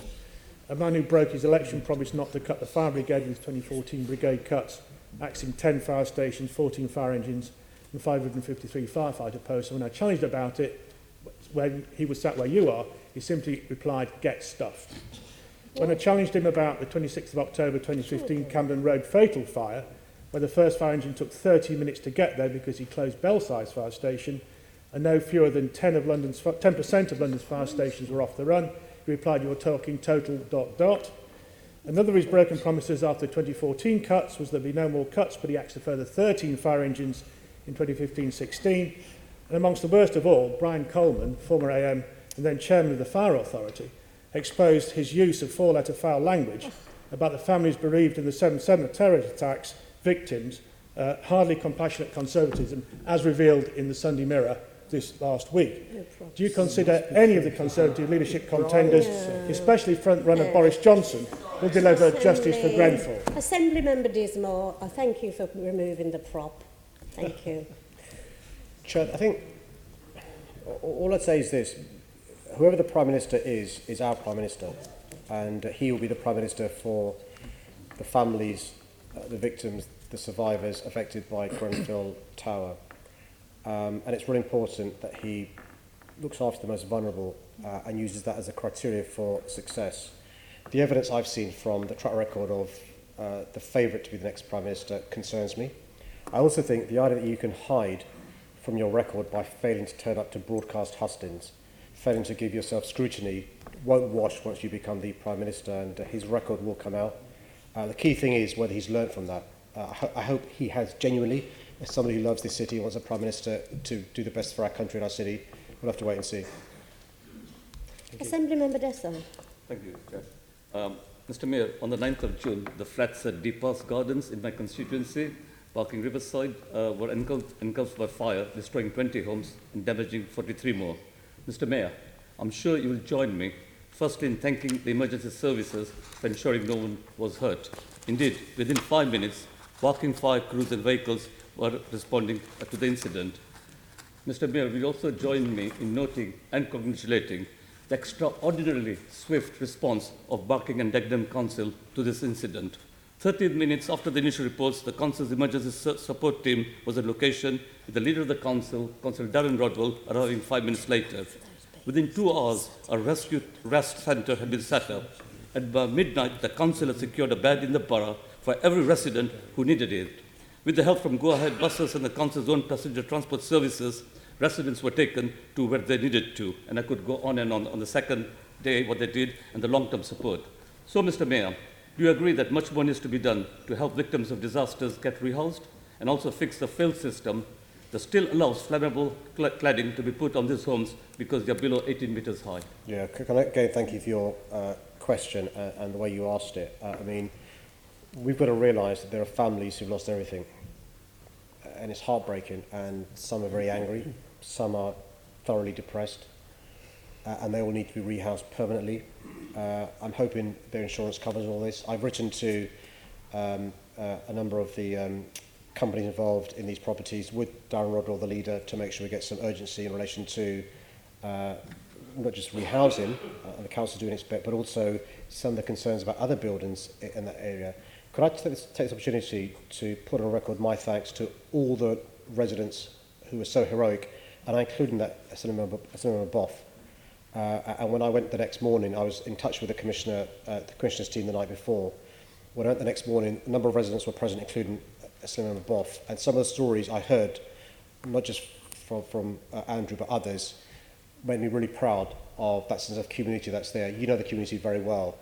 And you sort of see the images that I've seen and you think, but for the grace of God. And so you're right to commend the council and others, the firefighters and others. I met the first team that arrived there, but also to add members that we know, but residents who are fantastic. Thank you. Thank you. Let's move on to the next question in the name of Assembly Member Bacon. Honesty in politics. Thank you, Chair. Honesty is important in politics. I think we should all be incredibly concerned by the direction of political debate in our country. We recently held a state visit for President Trump, a man who is known for deliberately and repeatedly lying to the public and then declaring fake news every time he's confronted with the facts. Sadly, it appears that some politicians in Britain are now trying to copy these methods, including key frontrunners to be the next leader of the Conservative Party and therefore Prime Minister of our country. This is extremely worrying, as it risks eroding even further the level of public trust in our national politics. There's no doubt that the biggest lies and mistruths told to the British public in recent years was during the EU referendum campaign in 2016. From the lie that if we leave the EU, the NHS would get £350 million more per week, to the misleading statement that Turkey would join the EU. These falsehoods and many others were repeatedly voiced by Boris Johnson, Michael Gove, and other senior members of the Conservative Party, and I'm sure all Assembly members would agree that this was both wrong and deeply irresponsible. I'm pleased that at City Hall we're taking a different approach, delivering change for our city whilst being honest with Londoners. We said we'd make tackling air pollution and climate change a key priority, and we're now taking the boldest action of any city in the world. This includes the introduction of the world-leading ultra-low emission zone this year and declaring a climate emergency in London. We said to Londoners that it would be impossible to solve the housing crisis overnight, but we're now laying the foundations to fix the mess we inherited. This includes starting to build more council homes last year than in any year since 1984, giving residents and tenants the right to vote on estate regeneration plans, and doubling our homelessness outreach teams. We said we'd make transport more affordable for the needs of Londoners, and we've made sure that TfL fares have been frozen for the third year running, and we've introduced the unlimited hopper bus fare. And we said we'd implement a long-term public health approach to tackle violent crime, and that's exactly what we're doing with England's first violence reduction unit, the £45 million Young Londoners Fund, which is creating new opportunities for young Londoners to fulfil their potential, and a City Hall-funded violent crime task force. I could go on, but I want to give this a chance to respond. Assembly Member Bacon. Thank you, Chair. That was a good attempt at guessing where I was going to go with my supplementary, Mr Mayor, but you weren't quite on the right track.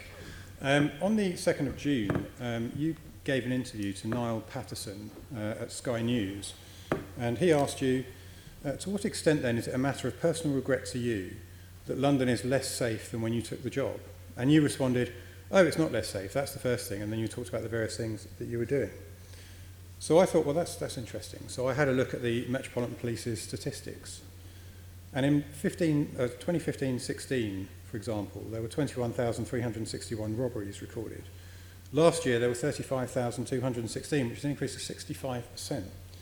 In that light, Mr Mayor, do you think the state in London is not less safe than when you took over? Was an honest thing to say? I do, and you That's extraordinary. I'm very happy to have a discussion on what the definition of robbery is, actually. Okay. But it depends which metrics you use to measure safety. You measured the metrics, Chair, in relation to... Okay, well, let's give you another one then, Mr Mayor. Well, hold on, Chair. No. Have you finished your answer to the question? I haven't, Chair. I haven't. We all want to be Jeremy Paxman. Let me answer the question. Right. And so it depends which metrics you use to measure safetiness. It could be robbery. Metropolitan Police statistics, Mr Mayor, that are No, published and available have you online. finished the answer, Mr Mayor? And so I'm quite clear that as far as London's concerned, we are a safe city. Of course, I'm concerned about any incident of personal injury to a Londoner. We're doing what we can, though, to keep our city safe. Okay. So another statistic for you then, which is a Metropolitan Police statistic. In 2015-16, there were 9,704 recorded knife crimes, and last year there were 15,003, which is an increase of 55%. Do you think that stating that London is not less safe than when you took over was an honest thing to say? I think we are safer. I think I'll give you one example where you can measure success in relation to the progress we're making to deal with terrorism. We're making big progress there. So in relation to homicides, in relation to under 25s who are injured by knife crime. So it depends which metrics you use. I mean, we can go around in circles here in relation to, there are some metrics where we're doing less well than before I became mayor. Some metrics we're doing better. It's also the context nationally and internationally. So, for example, you could look at what's happening. Okay, right. I'm not asking about national crime, yes. I'm asking about crime in London for which the Mayor is responsible for dealing with. So, another statistic, Mr Mayor, in 15-16 there were 1,804 gun crimes according to the Metropolitan Police. Last year there were 2,342, which is an increase of 30%. So again, do you think that saying that London is not less safe now than when you took over was an honest thing to say? I do. You do. So gun crime is up, robbery is up, knife crime is up, rape is up, taking motor vehicle offences is up, residential burglary is up, knife crime with injury is up, knife crime with injury and robbery is up, and you think, honestly, that London is more safe now than when you took over as Mayor of London? I do. That's absolutely extraordinary. Thank you very much. Assembly Member Duval.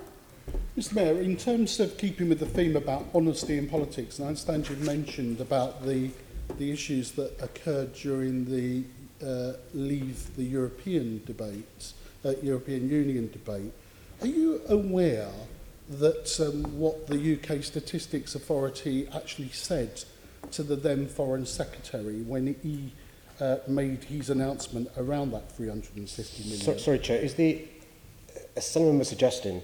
No, you're not going to tell the Assembly member what he's suggesting. I'm just waiting for a question from the Assembly member. The question was I aware of the letter? No, let's hear you what may the have misheard. He said, was I aware? No, let's hear the full question.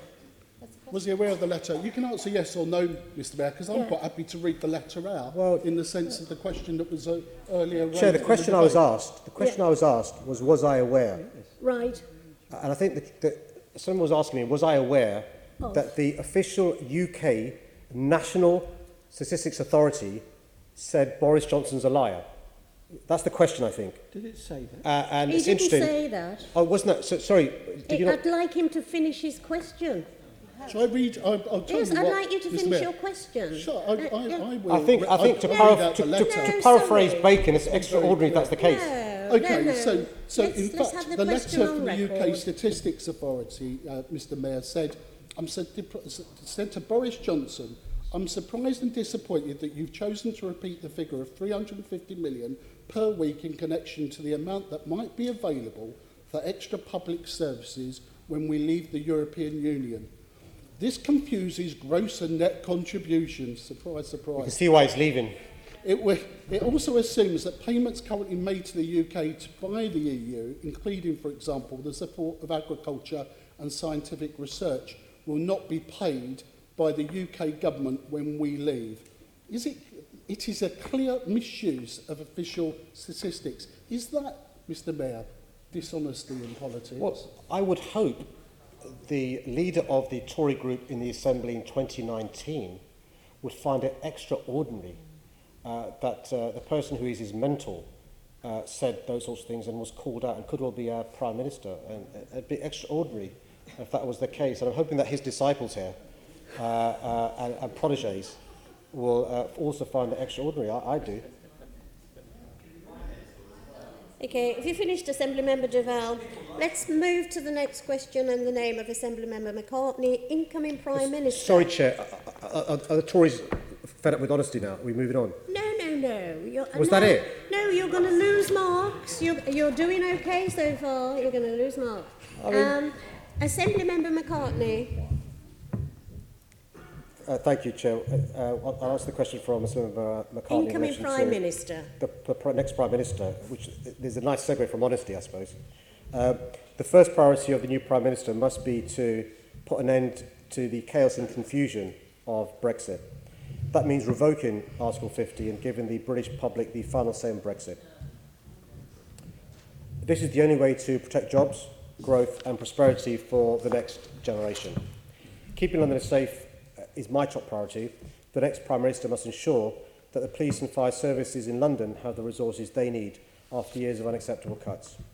London also needs the support from the new Prime Minister on housing. I'm proud that City Hall started building a record number of affordable homes last year, but we still receive only a fraction of the housing investment we need from the government. I want to work with the new Prime Minister to agree new funding for our affordable housing programme. On transport, I'll be calling on the new government to commit to spending plans set out in the National Infrastructure Commission, which makes a clear case for continued investment in London's infrastructure. I'm also calling on the next Prime Minister to join me in declaring a climate emergency and providing the resources needed to tackle it. In London, we've been leading the way on climate action. The new government should put forward a Green Deal so that the UK achieves the target of net zero greenhouse gases by 2050.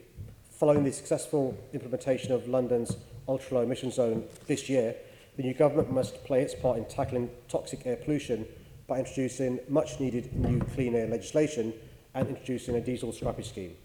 This week, I was pleased to hold one of our regular meetings with other metro mayors from across the country. The incoming government must urgently devolve more funding and powers to cities and regions so that we can deliver real change for the people we represent. Thank you, Mr. Mayor. It looks like the front runner to be our next Prime Minister is your predecessor, Boris Johnson. You started today's proceedings by talking about crime and the need for our next Prime Minister to properly fund our policing and early intervention services. Given that Mr Johnson, under his last 2 years as Conservative Mayor of this city, saw violence against the person rise by 47% under his tenure, do you think he properly understands the need for that adequate resourcing? Well, I think the problem with the national government is, and I include, by the way, the Lib Dems who were part of the national government for 5 years, is they don't realise that cuts have consequences. And the Lib Dems may try and rewrite history in relation to their part in the coalition government in 2010 to 2015. But we've seen the consequences in relation to crime. Violent crime has gone up across the country from 2014 and has been going up. Here in London, we've seen progress as a consequence of my investment from City Hall, working with the under-resourced and overstretched police, with homicides going down, thankfully, not good enough, needs to go down further, with knife injuries to under 25s going down, not good enough, needs to go down quicker, with England's first violence reduction unit. But the next Prime Minister needs to realise that we need a reversal of those cuts. I'm hoping that Boris Johnson, as the next Prime Minister, as it appears he will be, does a reverse on the massive cuts made by Theresa May, by David Cameron, with Nick Clegg and the Lib Dems. You see, I've got great concerns. One of Mr Johnson's main offers to his Conservative Party base appears to be tax cuts for the highest paid. And if I take, for example, his constituency of Uxbridge and South Ruislip, over 7,000 children in his own constituency are in child poverty, has a rate of over 30% after housing costs are being taken into account. Do you think they're the right strategies? Chair, when you hear some of the promises being made by these candidates running to be the next Prime Minister, you sort of think, what are these guys on? With the revelations over the last 2 weeks, we can have a guess. I mean, some of their policies just are nonsensical. At a time when we've had massive cuts on public services for the last 8-9 years, to give tax cuts for people earning above £80,000, at a time we know there's in-work poverty in our city. We know people do 2-3 jobs and can't make ends meet. We know food poverty. Children during holidays, when there's no free school meals, are going to bed hungry without a decent meal during the day. We know there are parents, particularly mums, who can't go to work because of the unaffordability of childcare. We know that we need massive investment in infrastructure after years of neglect. And the best idea that our next Prime Minister have is to give tax cuts to people earning above £8,000. I mean, genuinely, what are they on? Thank you. Anybody else? No. Next question in the name of Assemblymember Dismore, Brexit deadline. Thank you, Chair. A no-deal outcome will be dreadful for London and disastrous for the country. Unfortunately, it's looking more likely because of the Conservative Party leadership contest is fast becoming a race to see who can take the most extreme position on Brexit. Our next Prime Minister is not being chosen by the country as a whole, but by a tiny and deeply unrepresentative group of 100,000 or so party members. Regardless of who is selected, the new Prime Minister will face the same problems as their predecessor, a parliament that is deadlocked and a withdrawal agreement that the EU have made clear is not up for negotiation. I fear the government is ignoring Donald Tusk's friendly advice to us, which was not to waste this time. In the first 6 weeks of the current extension, the Prime Minister continued to push exactly the same deal Parliament rejected 3 times. Then she resigned, and the government will have already squandered half of the extra time the EU gave us by the time the next Tory leader steps into Downing Street. Even if they want to cut a new deal, they won't have enough time to negotiate one. They'll end up in exactly the same place as before no deal, or asking the EU for a third extension, to which there is no guarantee they will consent. The most sensible course of action would be to withdraw Article 50 immediately. It is now more obvious than ever that Article 50 should not have been triggered before the government had a proper plan in place. It was an act of political expedience which has damaged the national interest. If the new Prime Minister's government tried to leave without a deal, hope that enough MPs would support a vote of no confidence to allow the country to have their say through a general election. The British people must get the final say on Brexit one way or another. Well, thank you for that response. As you indicated, I think the candidates for the Conservative Party leadership and Prime Minister have all been saying they'll renegotiate another deal, but the EU have stated time and again they won't reopen the agreement. Do you agree that the future Prime Minister, whichever of the remaining sorry bunch it is, must stop pulling the wool over their party members' eyes by pandering to their xenophobic prejudices and tell the truth for once? You've rightly said that local government, as well as businesses, need urgent clarity on what will happen once the UK leaves the European Union so they can put effective contingency plans in place. What are businesses supposed to do when front-runner Boris Johnson's approach to businesses' concerns about the hard Brexit he wants to say is to say F.business, as they did in June last year at an event marking the Queen's official birthday? Quite. This is one of the many questions that the front-runner needs to answer, and you can see why he's been hidden away and not opened himself up to scrutiny. One of the worst things for not just businesses, but for this generation, the next generation, the NHS construction, is a no-deal Brexit, catastrophic for our country. Even Michael Gove has admitted now that Prime Minister May prematurely served notice to quit on Article 50, should have had a plan in place before she served the Article 50 notice. The sensible course of action is to withdraw Article 50. Give us time to consider what the options are. If the new Prime Minister wants to leave the EU, and he clearly will want to, he can devise a plan to do so sensibly, and then, if need be, reserve Article 50. Clearly, I would like a general election for the British public to get a say for the first time on the deal that's been negotiated with the option of remaining in the EU. Thanks. And the next Prime Minister, as we have discussed, could be frontrunner Boris Johnson, who previously supported remaining in the EU in the single market, even calling those who opposed Turkey's accession to the EU as foolish, maybe because of his own Turkish ancestry.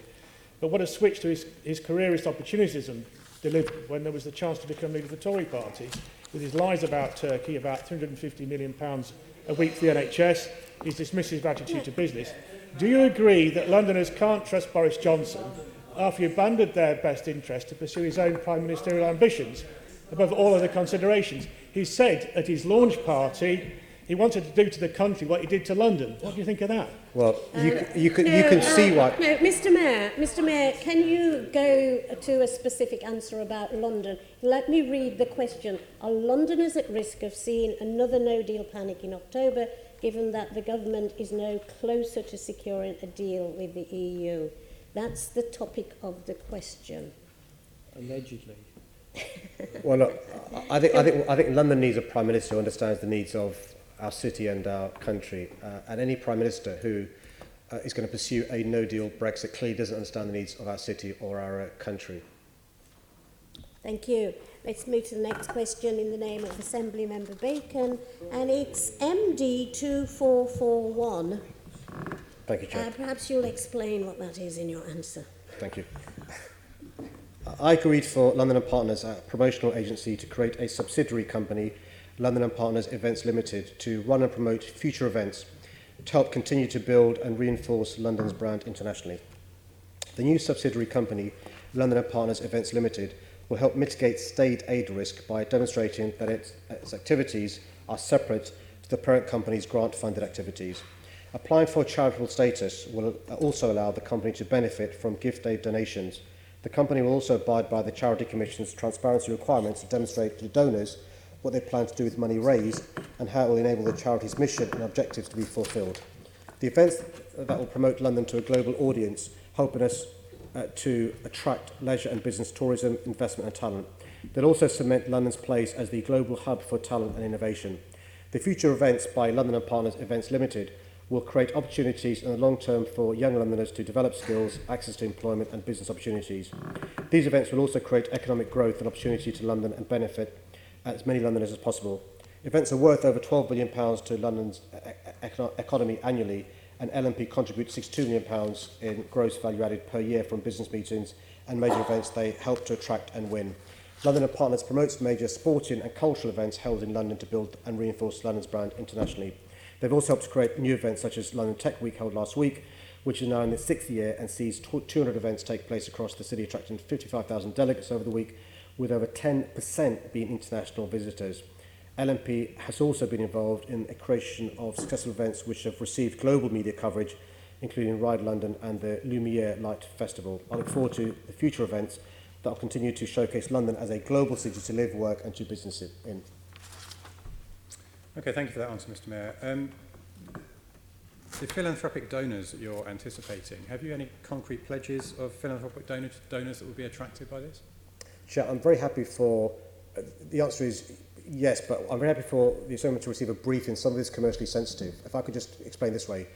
Some of the help is going to be through gift aid, but also charitable donations. And so the idea of the subsidiary companies to enable them to access that. And what I'm happy to do is for the Conservative Speaker, and the other hat he wears may be relevant, to get a proper briefing from LNP in relation to the advantages of the subsidiary company. But he'll appreciate why I can't go into details in this sort of forum.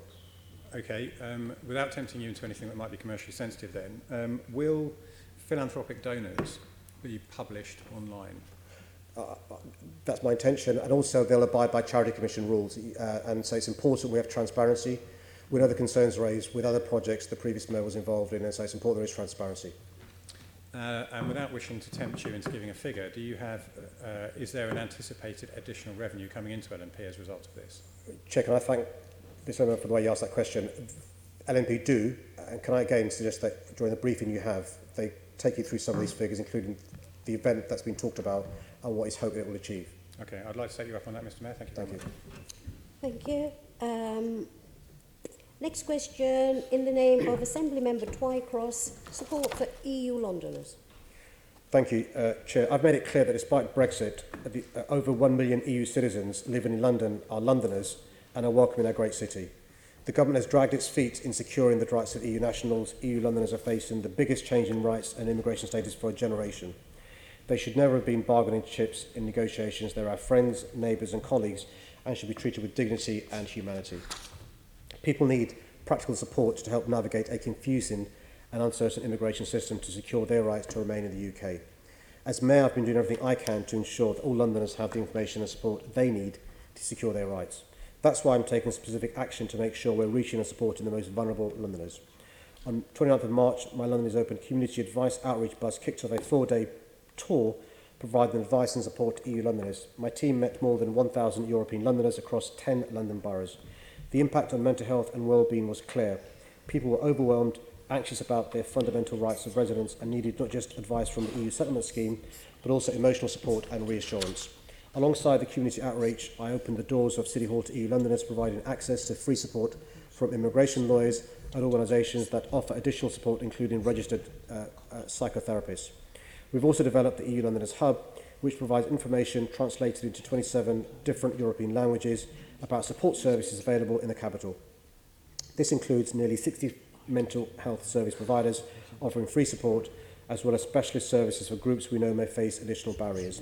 I've awarded £50,000 worth of micro grants to 15 community organisations across the capital to reach groups we know face particular challenges. These include older Europeans, those sleeping rough, and Europeans who are disabled. Thank you, Mr. Mayor. A therapist writing in The Guardian noted that the sense of limbo with people not yet being clear what is going to happen with Brexit and what form of Brexit we will see is increasing stress. In addition to this, what impact do you think the government's anti-immigration rhetoric has had on the mental health of EU Londoners? And would you like to see the next Prime Minister change this anti-immigration rhetoric? Thank you for your question. I mean, it's difficult unless you've had a chance to speak to those affected or experts to understand the scale of the anxiety. I mean, the chair mentioned the Windrush generation. If you go to the lower ground floor, you can see arrival cards. And not just EU citizens, we speak to the children of the Windrush generation, and the Windrush generation, they're traumatised in relation to the uncertainty and being on the receiving end of a hostile environment. Can you imagine what it must be like living in a community for 20, 30 years and a bus goes around saying, go home? Mm-hmm. Can you imagine what it's like waking up one day and being told the future you thought you'd had as an EU citizen is now taken away because we voted to leave the European Union? And it's really important to recognise that people are suffering mentally. And that's why we've seen examples of Londoners leaving our city and returning to other countries of origin or other cities around Europe because of the uncertainty caused by the EU referendum. And that's why it's important to provide reassurance, but also don't use human beings like bargaining chips. They're human beings. Absolutely, and I think there's clearly a very strong sentiment among European Londoners that you are showing leadership on this. What sort of leadership would you like the government to demonstrate that could help immediately reduce the stress placed on EU Londoners and provide much needed support at this time? Well, I think the government needs to say, even if there's no deal, they will give a cast iron guarantee to all the EU citizens who are here. Really important. Let's be clear. Senator Dismore talked about the possibility of the next Prime Minister having a no-deal Brexit.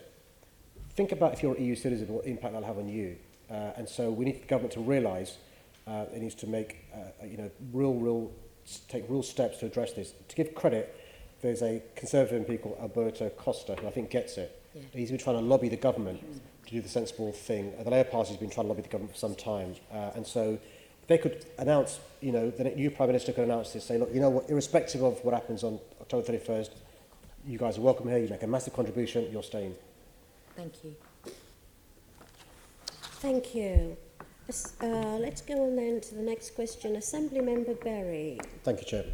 I've been clear that we should only support short-term lettings in London when people who let their homes on a short-term basis follow the law.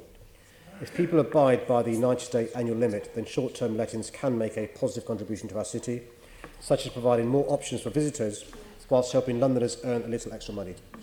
But where homes are let out all year round on a short-term basis, long-term rented housing can be lost whilst neighbours feel the negative impact of a continual turnover of visitors. I was therefore very concerned by the BBC footage that showed a number of platforms, including Hostmaker, encouraging hosts to break the 90-day rule. In light of this investigation, when Hostmaker's advert on the TfL network was brought to my attention in May, I immediately asked my Deputy Mayor for Housing to follow up with TfL. He spoke to TfL, and TfL referred the recent advert to the Committee of Advertising Practice, who advised that the campaign may be in breach of the CAP code. My Deputy Mayor will be meeting with Hostmaker to discuss our serious concerns about their business practices. Until this meeting has taken place and the issues have been resolved, TfL has assured me there will be no further Hostmaker advertising on its network. This situation underlines the clear need for the regulation of short-term lettings in London to be strengthened and made more effective. The 90-day rule is near impossible for councils to enforce. That's why in April, I, along with Airbnb and London councils, wrote to the Secretary of State calling on the government to develop plans for a light touch registration system. Such a system would protect London's long-term rented homes by giving councils the tools they need to enforce the law. I was therefore disappointed to receive a response from the Minister for Housing and Homelessness last week. She did not accept the need for a registration system. Instead, she said, and I quote, we should see whether positive change could be delivered more quickly on a voluntary basis. We've tried, Chair, to encourage change on a voluntary basis for 3 years. The time has come to strengthen Council's ability to enforce the law, and so my Deputy Mayor will continue working with councils, willing members of the industry and the all-party parliamentary group on the short-let sector to push the government under the new Prime Minister about taking this idea forward.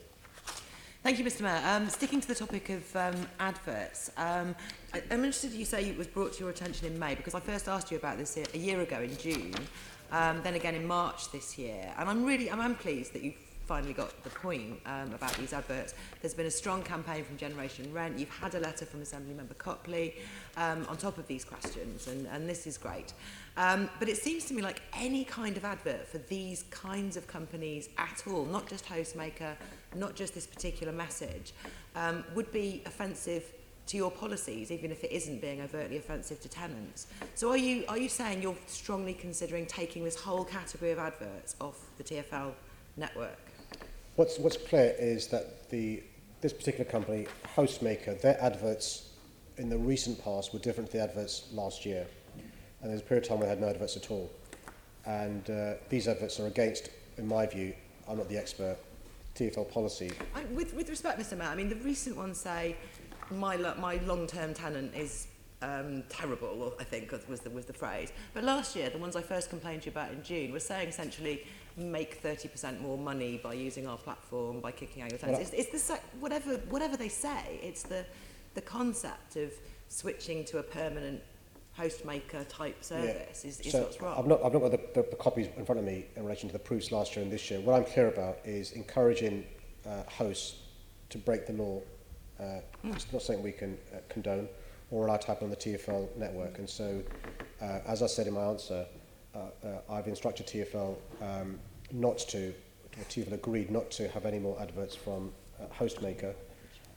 We'll see what's the resolution of the meeting between James Murray and Hostmaker. I'm quite clear that the combination of looking at the proof in the advert, the BBC footage demonstrates that these guys are encouraging hosts to break the law. They clearly are. Okay, I'll keep monitoring that.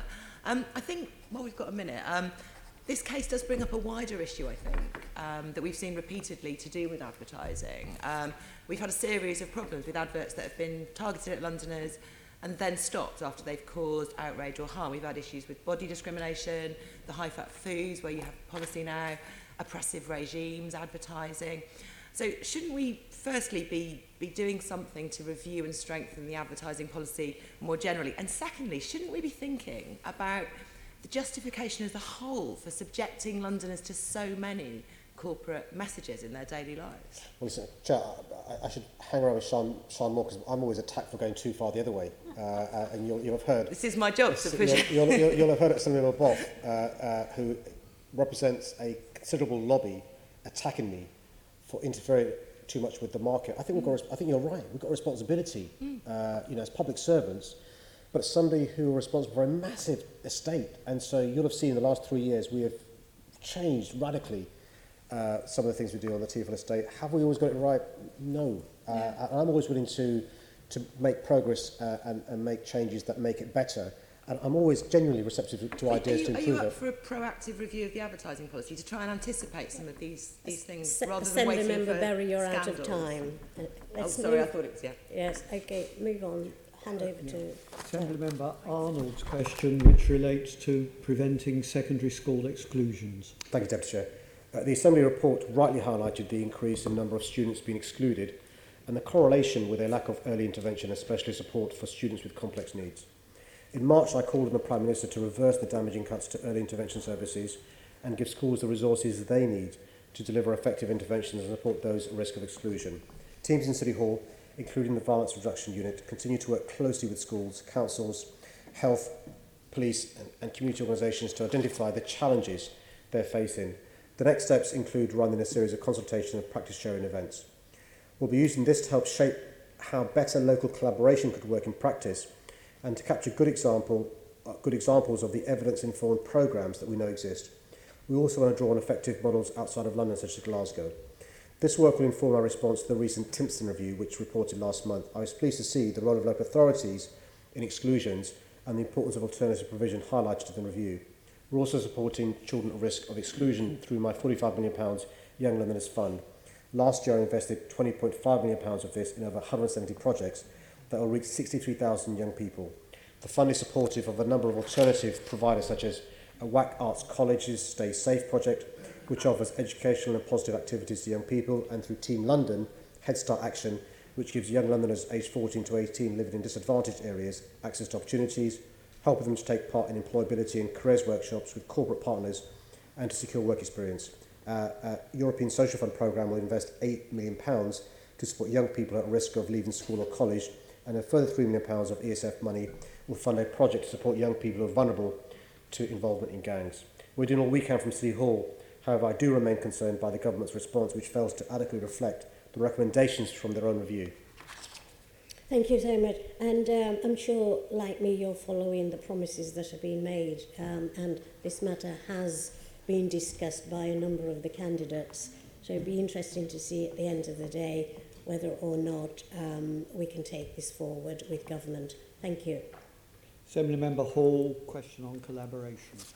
Thank you, Chair. Yes, London's emergency services and service personnel are essential to making our capital city a safe place to live, visit and do business. I'm fully supportive of the Blue Light Collaboration Programme, in which the emergency services have set out their vision to keep London safe and ensure that collaboration is at the heart of everything they do. One of my early actions as Mayor was to commission Lord Toby Harris to undertake a review of London's preparedness to respond to a major terrorist incident. He found that significant work had been done to ensure that all agencies can work effectively, especially since the introduction of the Joint Emergency Services Interoperability Protocol. The cowardly attacks on our city in 2017 and the tragedy of Grenfell Tower highlighted the strength of the Joint Emergency Services response in the worst possible circumstances, and there will, I'm sure, be an opportunity to learn lessons from the various inquests and inquiries taking place as well. Although the legal requirement to collaborate only came into effect in 2017, I'm proud that London's emergency services have been collaborating for much longer, working together daily to help and protect the public. My team and I have been privileged to see some of these works in action. In early 2016, before I was elected Mayor, I attended Exercise Unified Response, London's largest ever multi-agency exercise, which included over 100 organisations in its design, planning and delivery. The following year as Mayor, I attended, along with other Assembly members, the Blue Light Collaboration Day that took place in and around Lambeth Fire Station and on the Thames to see how the three emergency services and other key partners prepare together for major incidents. Last month, my Deputy Mayor for Fire and Resilience, Fiona Twycross, attended an exercise led by London Fire Brigade to test London's multi-agency response to a corrosive substance attack. The primary purpose, Chair, of Blue Light Collaboration is, of course, to keep people safe, but we must also think about how we can provide an efficient service. I've established a collaboration board to build on the existing shared service and collaboration arrangements across and beyond the GLA group, which includes membership from all three emergency services. The board is taking a fresh look at Londoners' best interests without fixating on existing structures and practices. Strong existing relationships are what make this work possible, while providing the same world-class blue light services Londoners deserve. Yes, thank you, Mr. Mayor. I thoroughly agree.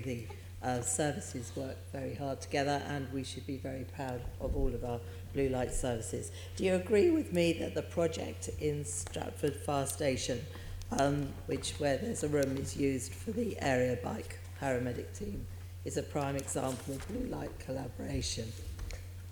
I do, Chair. This is the LAS Cycle Response Team. That's it, yeah. yes. Have you been there? I've not seen that. It's extremely good. Yeah. But you nevertheless agree it's a good idea. Sorry, I don't... I'm sorry, you agree it's a good idea? Oh, I do, Chair, and I know actually the Assembly member visits a number of fire stations. There are other examples in Barnet Fire Station, Heathrow Fire Station, Holloway Fire Station. There's other good examples across our city of that sort of good... Yes, I've been to all the fire stations, as you well know. I'm very concerned, however, that there's not the same amount of collaboration between the police and the LFB. I mean, where it's logistically and operationally appropriate, surely we should be putting more safer neighbourhood teams in our fire stations. Yeah, where possible, we are doing so. So, for example, at Holloway Fire Station, the Safer Neighbourhood team is there. But I think the point raised is a really good one. If you think about it as a public estate, put aside which part of the public sector it is, surely it makes sense to try and share where we can public space. And that's the core of your point. And the same, by the way, goes for back office sharing as well. So, for example, could be procurement, it could be human resources. And as I said, hopefully you heard in my first answer to your question, actually it makes sense when resources are finite as well. And so I agree with the sentiment behind your question. Oh my God, agreement is breaking out here, Mr. Mayor, which is most unusual. But I what do we must apologise, remember, and I won't do it again, I'm sure.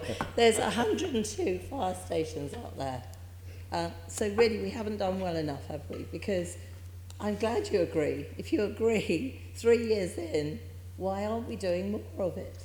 Well, the good news is we're doing more and more. So one of the things that my Chief of Staff chairs is a joint working group with all the 3 blue light services, and there is an appetite. So I wouldn't want you to think that any of the commissioners are against greater collaboration. They are. And also I meet regularly London Ambulance Service, so I wouldn't want you to think just because they're not under our direct control, they're anti-working together. Hopefully you'll have seen some of the fruits of this in relation to surplus public land and housing. So you'll have seen in my draft London plan, the expectation is half of the homes on these surplus public land to be genuinely affordable. And the good news is through Jeremy Hunt devolving some of the NHS estate stuff to us, we're working with other parts of the public sector to do more. And hopefully you'll see over the course of the next period of time more examples of the fruits. I'm as frustrated as you appear to be in relation to the delay, and I think you're right. It makes a huge amount of common sense to work together on a whole host of issues. Well, you're very perceptive, Mr. Mayor. I am very frustrated by the delay because we seemed very good in this building to have meeting upon meeting upon meeting. What we need is action here. I mean, we must look at ways to make efficiencies.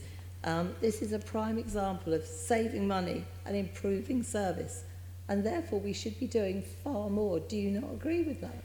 I can't disagree, I do agree, yeah. Well, Joy, if you agree with me, will you roll your sleeves up and make sure that this happens? Because we're 3 years in.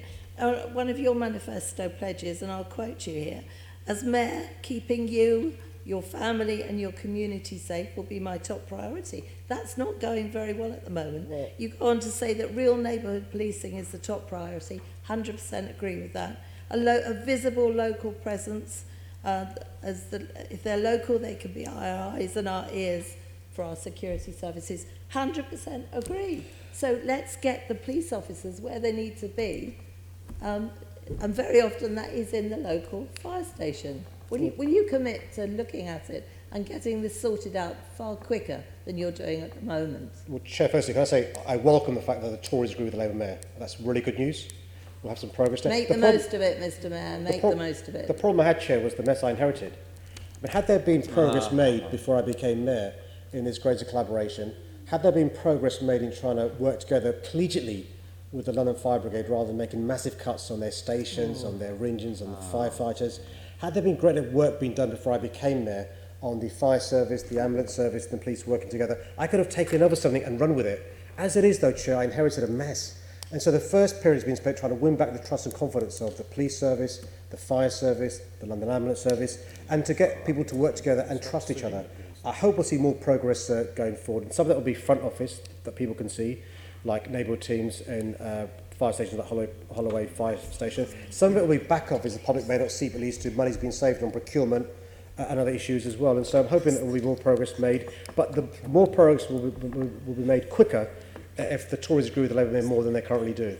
Mr. Mayor, you can only blame government, you can only blame your predecessor for a certain period of time. You have now been in place 3 years, and blaming other people is getting very, very wearing on the rest of us. You need to take a grip of what you should be doing, and one of them is most certainly looking at this particular issue to make London safer. So let's get this right. Chair, let's get this right. There wasn't a question there. No question. Don't you agree? There wasn't a question. Chair, don't you agree? Don't you agree with the question?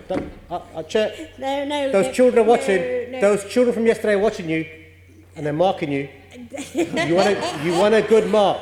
No, that wasn't the deal we had with the children. Their kids said they're going to mark you as well. No, they weren't. They were marking you. I'm going to ask them to give you a bad mark. You're a bad chair. You are 6.5 out of 10 at the moment, so be careful. Okay, next question from Assembly Member Desai.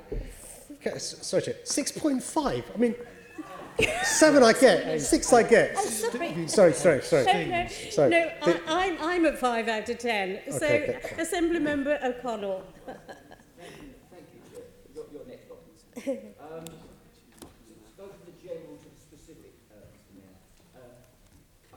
you're being told that it's all working very well on the mutual support and housing officers in police stations, it's not correct. I'll give you a little story. There are challenges. I'll give you a little story about Croydon. In South Croydon, officers have to parade in Addington Police Station and take a 50-minute bus ride to south of Croydon. That's to police 4 wards.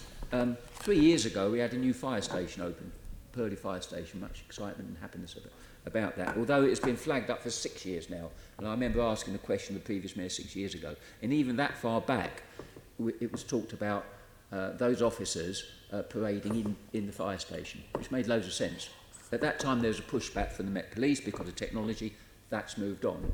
6 years on and 3 years on after the station opening, there's still no agreement. And I've spoken to very senior officers around that in the last few days, and there's no meeting of minds. And still those officers are getting a bus 3/4 an hour to parade and 3/4 an hour back. That is plainly unacceptable. So if you're being told, Mr Mayor, that actually they're working together and they're doing their best and putting their front foot forward, that's kind of not right in my area.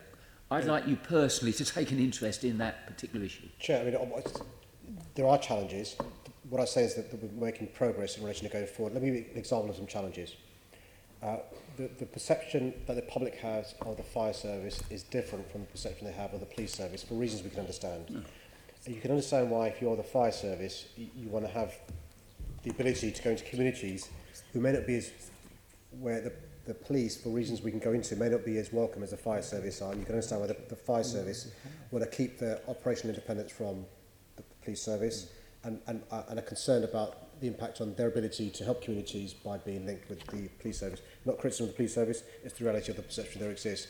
You can understand why fire service, when it comes to some of the work they do with the ambulance service, are concerned about their preparation for some of the challenges you face, for example, around briefing and stuff. So I wouldn't want to pretend that there aren't challenges there, nor should we blend the work they're doing so that you obscure what they're doing. But where it's possible, within the bounds of reasonableness, to work together in the same building, we should do so. And I don't know the particular case with Croydon. I'm happy to go and look at the particular case in Croydon and ask Fiona Twycross and or Sophie Linden to get back to me and through to you about what the particular issue is. But I want to give the impression there aren't bumps along the way, and there aren't real good reasons why for some things have got to be kept separate. No, I understand there are challenges, difficult things have to be addressed. It does take time. I accept that. There's union input, and I get that completely. There's a cost of, in essence, subletting, and I won't go into those details, having spoken to senior officers. But I still sense there's not that will to do that. I think it's really, really important, and I'd ask you both, this is Purley Fire Station, ask you both to take a personal interest in that. I undertake to come back to on that with the two deputy mayors. Okay. Thank you. And Assembly Member Desai's question on supporting victims of hate crime. Thank you, Chair. The impact of hate crime can be felt by victims and entire communities. You're right that sanction detection rates for hate crime have fallen, and that's not good enough. The backdrop to this is government cuts to our police force, which has led to fewer officers with greater demands on them. I've discussed the need to improve sanction detection rates with the Commissioner, and she shares my concerns. Part of the rationale for expanding the online hate crime hub to look at all cases of hate crime is to ensure best practice is shared in securing a conviction.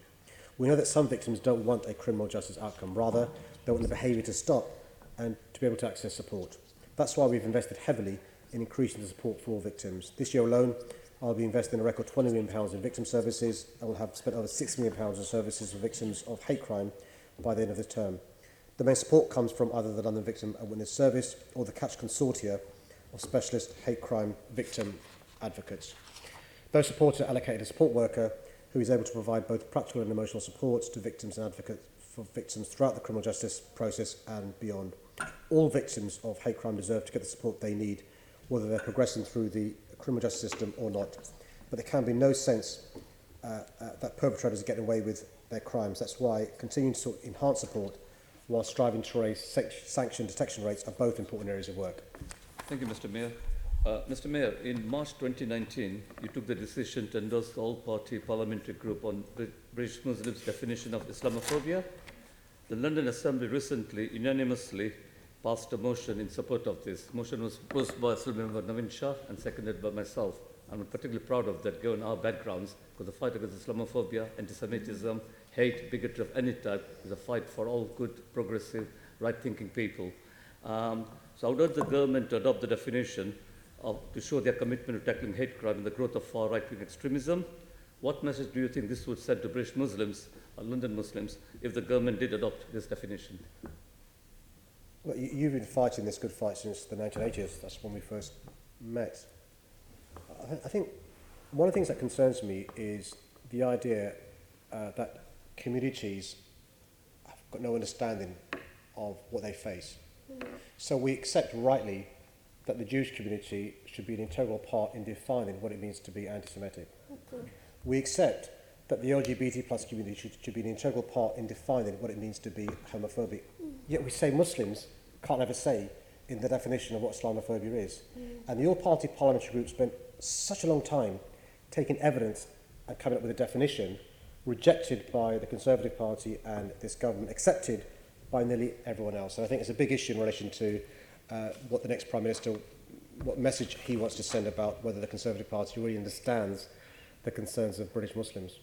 Thank you for that, Mr. Mayor. I'm limited for time, so my second and last question. Recently, there was the National Society for the Prevention of Cruelty to Children. They did a FI request to police forces. 10,571 race hate crimes against children were recorded in 2017-18. That's 29 a day across the UK. The charity said, sadly, very sadly, the children were trying to whiten their skin to avoid hate crime. Children are not born racist, they learn racism. What work are you carrying out in schools and through your Deputy Mayor for social integration to combat racism and celebrate diversity? Look, can I say, there are some people on this assembly who trivialise hate crime.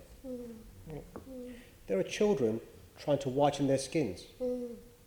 I mean, just think about that. There are children trying to whiten their skins. It's deeply upsetting. I tell you, it's deeply upsetting. And so we're doing lots of things what we can to address this issue from, obviously I've got a few levers around education, but around the London curriculum, we're doing stuff to promote positive role models around history, so people can have a sense of pride in having darker skin, being black, being an ethnic minority, really important. Looking into the curriculum as well. So we're going to do much, much more. And finally, members of the Ibrahim Mosque in Plaster Neom are actually watching it right now. They were the subject of a hate crime attack, which the police have now recorded as a hate crime on Monday.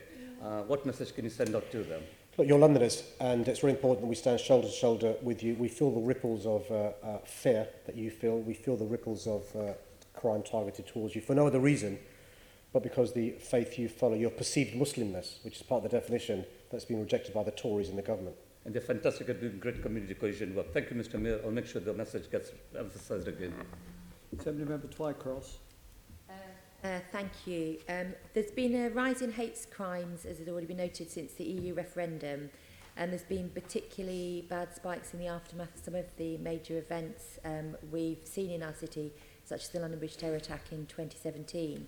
What role do you think the re-emergence of the far right has had to play in this, and what measures are you taking to protect the diverse communities in London and prove that London really is open? Look, as somebody who is public record now, was mentioned by the terrorists involved in Finsbury Park 2 years ago, by the terrorists involved in Christchurch. I know a thing or two about this. And what I've seen, not just as the mayor, but as somebody who assiduously reads these sorts of cases and sees what happened, is stuff that was on the periphery is now in the mainstream. Yeah. Stuff that we thought was on the fringes is now in the mainstream. People think they've got permission to act in a way, to use language in a way, to behave in a way that they deem is acceptable now in ways that weren't in the past. The poster boy for all these fringe elements who now think they're mainstream is Donald Trump. Right? He retweeted last weekend a tweet from a racist that was racist. So that racist tweet didn't just go to the few followers that the racist has, it went to millions around the world. From the President of the United States of America. What message does that send? How do you feel as a black person, as a Muslim, as a minority, when you're at the leader of the free world amplifying that tweet? And I think your language matters. Language matters. And when you hold a position of power and responsibility, it's incumbent you behave in a way that's responsible. And I think EU citizens currently are feeling really scared. They're feeling really vulnerable. You know this because you speak to them. And I hope that the next Prime Minister understands that and has the emotional intelligence to take steps to address that. That's what leadership is. Absolutely, and I think we're seeing London Pride in just a few weeks' time, and it's set against the backdrop this year of the shocking recent assault on an LGBT plus couple on a bus in Camden that you said was a disgusting misogynistic attack, and that hate crimes against LGBT plus community will not be tolerated in London. Would you agree that the best way to reduce hate crimes against LGBT plus people is through educating young people about equality and diversity in schools? Absolutely. It's so distressing when you see what those people are doing outside the schools in Birmingham. It's so distressing. And I think it's really important, good relationship advice. Young people learn at an early age that families come in different shapes and sizes. Understand the importance of love. And by the way, boys need this education as much as girls. And I think boys need to understand what it means to be a feminist.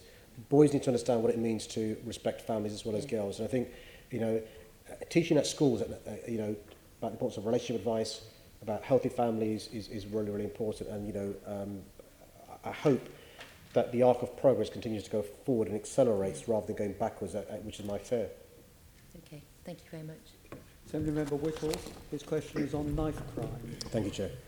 Tackling violence is my number one priority. Enforcement, including intelligence-led stop and search, is absolutely an essential tool in doing this. Since I became Mayor, all frontline Met Police officers are now equipped with body-worn video, which is a game changer for increasing police accountability and helping to gather better evidence for swifter justice.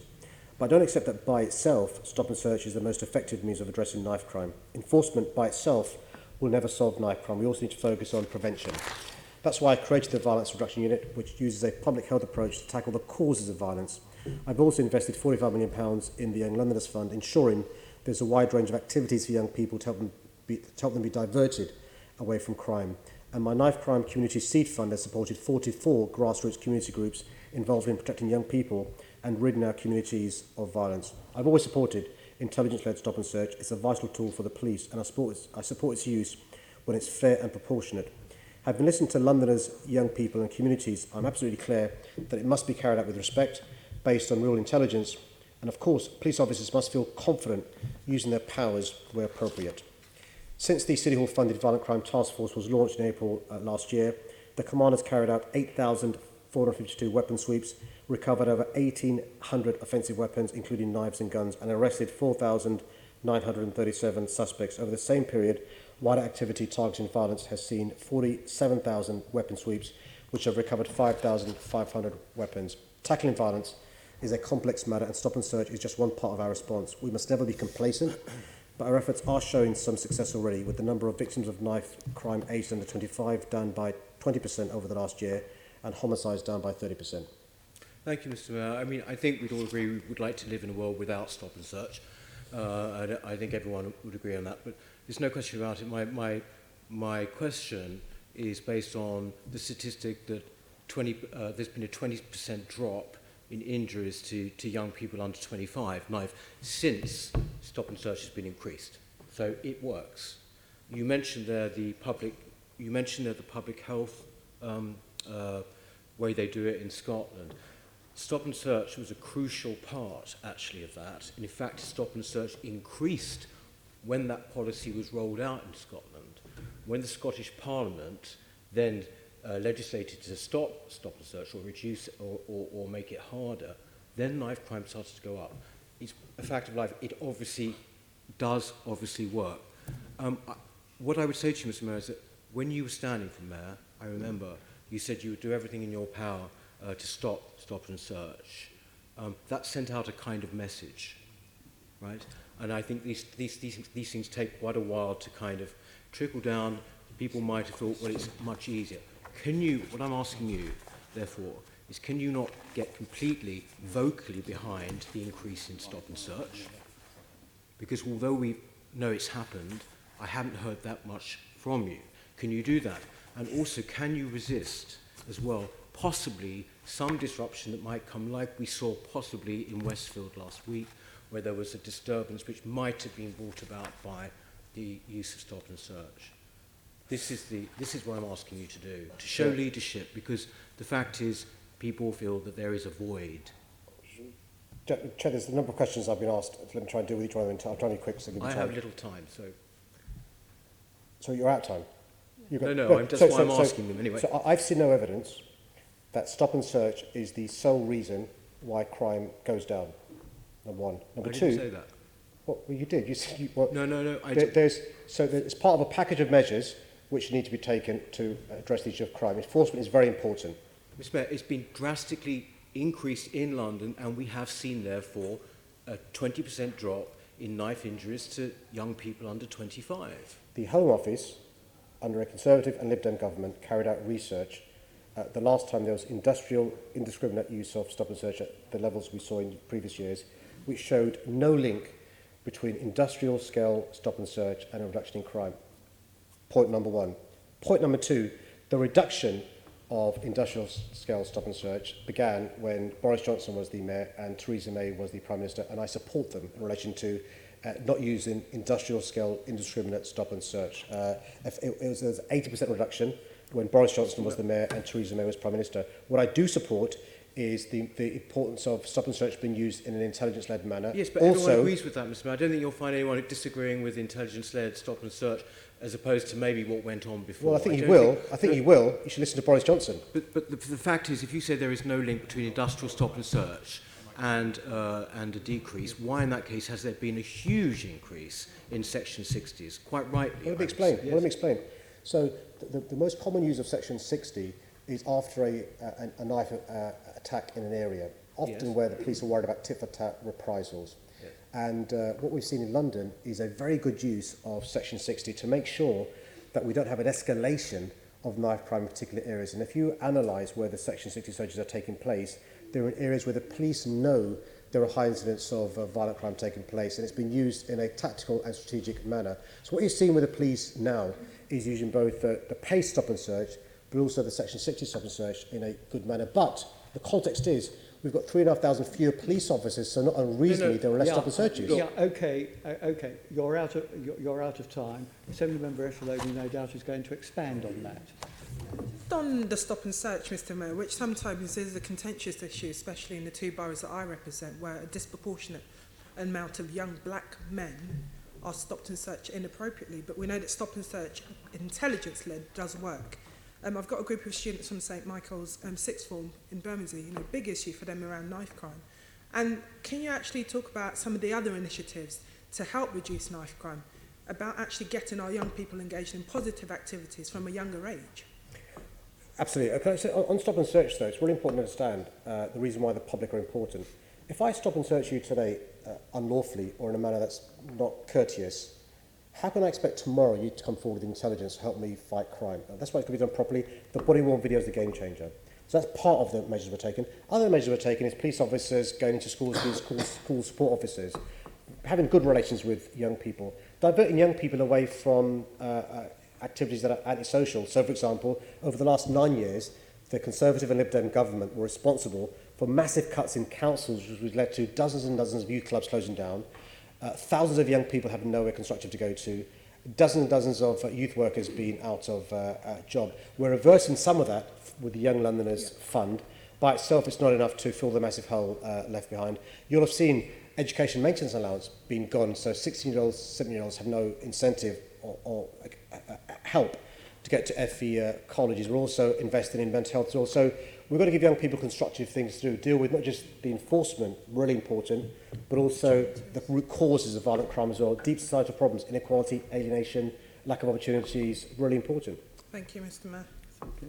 Next question is from Assemblymember Prince and relates to the taxi age limit. Thank you, Chair. TfL is currently reviewing the responses from the consultation and preparing a consultation report which will be published alongside their final decision later this summer. The health impacts of air pollution are unacceptable. Thousands of premature deaths, stunted lungs in our children and increased risk of stroke and dementia in the old. These impacts fall unequally, with those living in deprived areas exposed to around a quarter more pollution. I refuse to be a mayor that ignores this crisis. I've taken decisive action to tackle London's air quality crisis, and this involves cleaning up all vehicles on London's roads. While I welcome the efforts the taxi trades are already taken to reduce their emissions from this year, taxis will be the largest source of road transport emissions in central London. They will contribute over 20% of NOx, nitrogen dioxide and nitrogen oxide road transport emissions. Indeed, due to improvements across the rest of the vehicle fleet, TfL estimate this figure will be more than 30% by 2020. There are legal limits for concentrations of pollutants in outdoor air. These have been put in place to protect people's health. If we're to achieve these legal standards as quickly as possible, as I want to do, and I'm legally required to do, then we must reduce NOx emissions from taxis in Central London by 65% by 2025 compared to 2013 levels. After considering and modelling the air quality impacts of a range of options to address taxi emissions, TfL considered that a phased reduction of the taxi age limit to 12 years by 2022 would be needed to deliver the reduction in taxi emissions required to achieve compliance by 2025. These proposals were subject to a 10-week public consultation earlier this year, which received more than 5,000 responses. Right. Thank you, Mr. Mayor. Before, as an East Ender, can I welcome the progress that you're making on Silvertown Tunnel. Although we don't quite agree on the tolling, I think in principle you're absolutely right around the buses and push bikes being able to go through the tunnel, which is something that can't be done using the current tunnels. So credit where it's due. Secondly, can you just answer the question though, has the decision been made yet on the 12 years, or is it still under consideration? It's still being considered, and we hope to have an outcome this summer. I'm using seasons now rather than months for reasons that that's my advisors told me it's sensible to do. I think it's very sensible to use seasons in your case, Mr. Mayor. So, can I just ask you, do you think that it's appropriate, therefore, Mr. Mayor, that before you've made the decision, and I think it's your decision to be made, that a member of the TfL staff back in April, while speaking to a member of the United Private Hire Drivers, told them not to worry about the PHVs having to pay the congestion charge because the taxis are going to get 12 years. A couple of things there, Mr. Mayor. One, do you think it's appropriate that a member of TfL staff should be preempting your decision? And secondly, is it quid pro quo? Because if you do a bad thing to the PHV, i.e. charging congestion charge, you then have to do a bad thing to the taxi trade. Yeah, no, I mean, with the normal caveats, just right upon what you've told me, that would be inappropriate, but I don't know the context of the accuracy and stuff, but no, it's not tit for tat, it's not, these lot versus this lot, it's not trying to, it's trying to make sure we address the air quality crisis.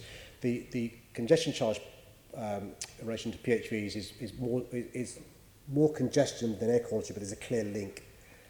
You'll know, though, the legal requirements there is upon us to address the issue of air quality, and that's so. So, with the usual caveats about accuracy and stuff, no, that wouldn't be appropriate. No, that's fine. I just think I personally think it's very inappropriate, and I'm glad that we agree. An awful chance of us agreeing quite a lot. Now, I would like to ask you another question. If we could show you a way, I believe that your current scheme of reducing the lifetime expectancy down to 12 years saves some 8,000 kilograms of 8,000 NOx over a period of time. I was approached yesterday by the LTDA, I'm sure you're familiar with. They have a proposal that they'd like to put to you, which would save 12,000 rather than the 8 over the same period. Would you be happy to meet with them and me just to go through that, Mr. Mayor? So, Chair, I'm not sure if it's the same idea put to me by the LTTA in a letter they wrote to me about retrofitting. So I've asked TfL to look into all the ideas that we receive, including the ones from LTDA. And so my understanding is TfL are exploring the alternative options that LTTA have suggested to me. And so they wrote to me, and TfL will be responding in due course.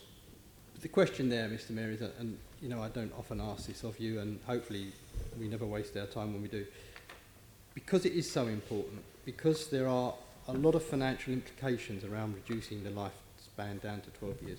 Would you be prepared to meet with me and the LTDA to look at this, Mr. Mayor? I don't think a meeting is required, because the issue is the technical data that the LTDA are relying upon in relation to their suggestions. So the more important thing is not meeting the LTDA, and I saw them last week actually in relation to the electric vehicle charging point, the announcement I made with the delivery plan. What's more important is TfL explore what's been suggested by them, and as I understand it, they're doing that now. But can we have how can we be assured that that information gets to you, Mr. Mayor? Not because I've asked for it. The letter's to me, and it's for me to respond to the LTDA, and I'm waiting for the information from my team before I respond to the LTDA. So would you therefore, Mr Mayor, commit that before you make the final decision on reducing the taxi lifespan to 12 years, if you're not convinced by the arguments that are being put to you by officers, that you would agree to a meeting before you Chair, if I'm not convinced by the arguments put to me by the officers, that means that we won't be reducing the life expectancy from 15 years to 12 years of the taxis. I mean, it's a genuine consultation. I mean, it is what it says on the tin. And so there'll be a detailed integrated impact assessment that's been completed to support the consultation. TfL, and I'm the chair of TfL, will decide whether to proceed with the proposals. I mean, it's a genuine consultation. No, the question, Mr Mayor, I think I'll just rephrase it slightly, was around if you aren't convinced, if you are not convinced by the LTDA's argument around not reducing the 12 years, before you do reduce it, would you agree just to have them, to allow them to just put the argument directly to you? I would more than happily agree with them to meet the experts in TfL. There's no point, I'm not an engineer, and so it's important for them to meet the engineers at TfL to persuade them. If this is a hypothetical question, Chair, based on a number of premises. I mean, so the hypothetical question is, if the TfL experts disagree with the submissions made by the LTDA, would I agree to meet with the LTDA? The answer is, in those scenarios, I'd be very happy for the TfL experts to meet with the LTDA experts to see if they can agree on the conclusions that have been asserted by the LTDA. Thank you. One very quick last question, Mr Mayor. You've got your car-free day coming up, I believe. Will buses and black cabs be running on that day? So the World Car Free Day on the 22nd of September is a voluntary initiative, and so it's councils agreeing to do various things across the city. 19 councils have already signed up to do various things. I'm hoping more sign up. That includes, within central London, 20 kilometres, which will be completely car-free. City of London are our biggest council involved there.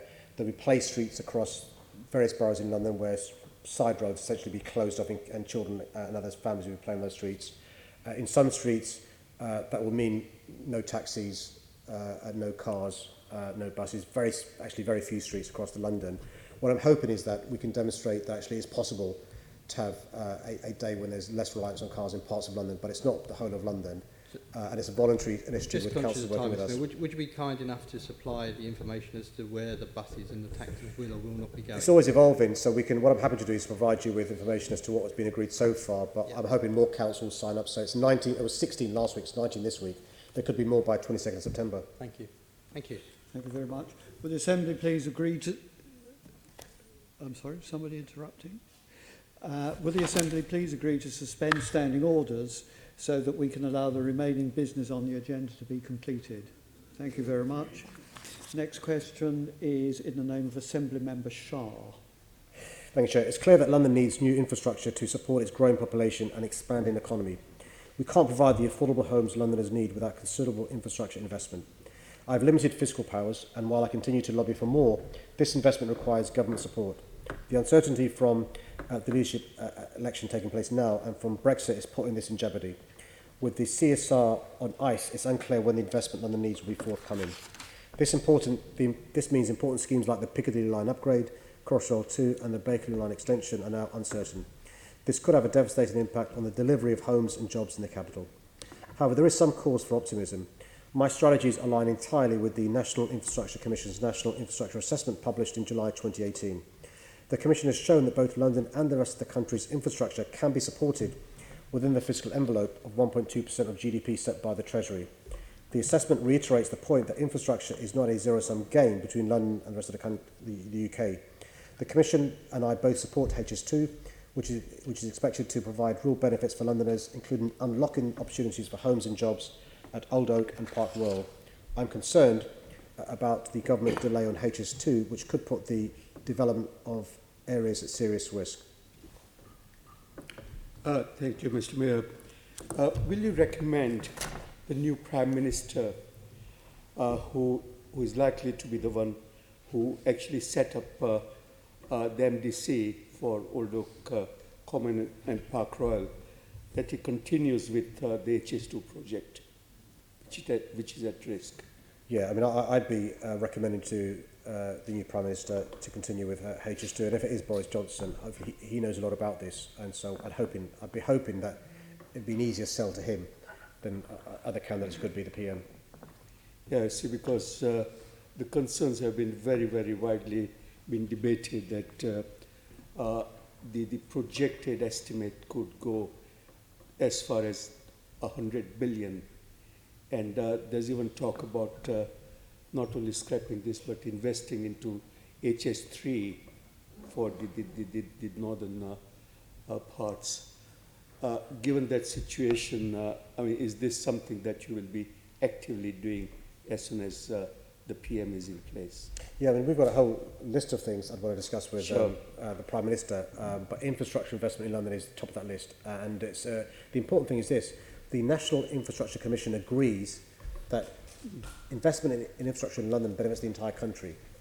And for the country to do well, we need to invest in infrastructure. And so I'm hoping that if it is Boris Johnson, his experience as being Mayor of London and his commitment to this project and other projects will make it easier to persuade him why we've got to proceed, full steam ahead. Worst scenario, should HS2 get scrapped, do you have a plan B to deliver, as you were saying, the major regeneration project to deliver 25,500 new homes as well as 65,000 new jobs? There's a hell of a lot here at stake. Just as an objective statement, if HS2 was scrapped, it would be devastating for the chances to redevelop Old Oak and Park Royal.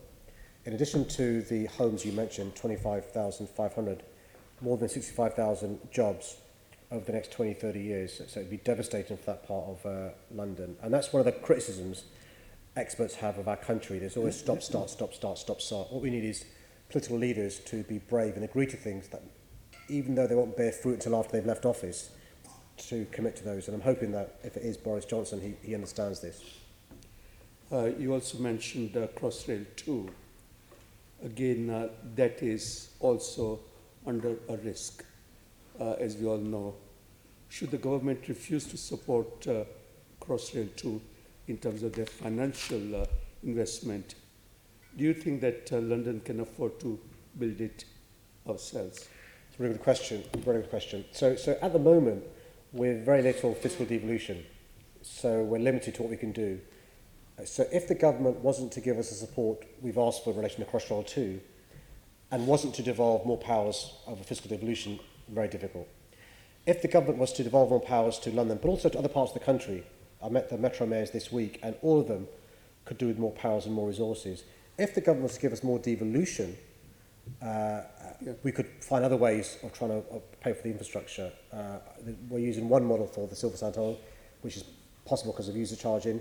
The DLR extension was paid for using a PFI. So, the Northern Line extension is using business rates. So there are models out there, but it means devolving powers to us and trusting us. Thank you very much, Mr. Mayor. Next question is from Assembly Member Copley on government housing priorities. In 2016, the Prime Minister said the housing crisis was one of the country's most urgent problems. She was right, but her actions over the last 3 years have been a total failure. The Prime Minister's only real achievements have been to undo some of the damaging policies of previous Conservative and Lib Dem administrations, removing the HRA borrowing cap, reversing plans to force councils to sell off council homes in high-value areas, and reinstating at least some funding for rented homes. But U-turns do not amount to the bold and far-reaching action we need. And meanwhile, the government has ploughed on with limiting benefits and moving to universal credit, which have fuelled homelessness and rough sleeping. Of course, it's impossible to talk about the Prime Minister's legacy without mentioning Brexit. The uncertainty created by her botched handling of Brexit is threatening the supply of new and affordable housing by dampening investment and increasing the scale of the construction skills shortage. But the next Prime Minister must do more than untangle the Brexit mess. They must also urgently begin discussions with us about devolving to City Hall the extra funding and powers we need. Luckily, one of the candidates, my predecessor at City Hall, made clear last year his support for the fiscal devolution required, in his words, to build the homes our children and grandchildren are going to need. As Mayor, he argued that cities should be given powers to raise locally the taxes they spend locally, and he specifically advocated devolution of stamp duty. I look forward to these proposals being taken forward if he is successful. But devolution is not just about funding.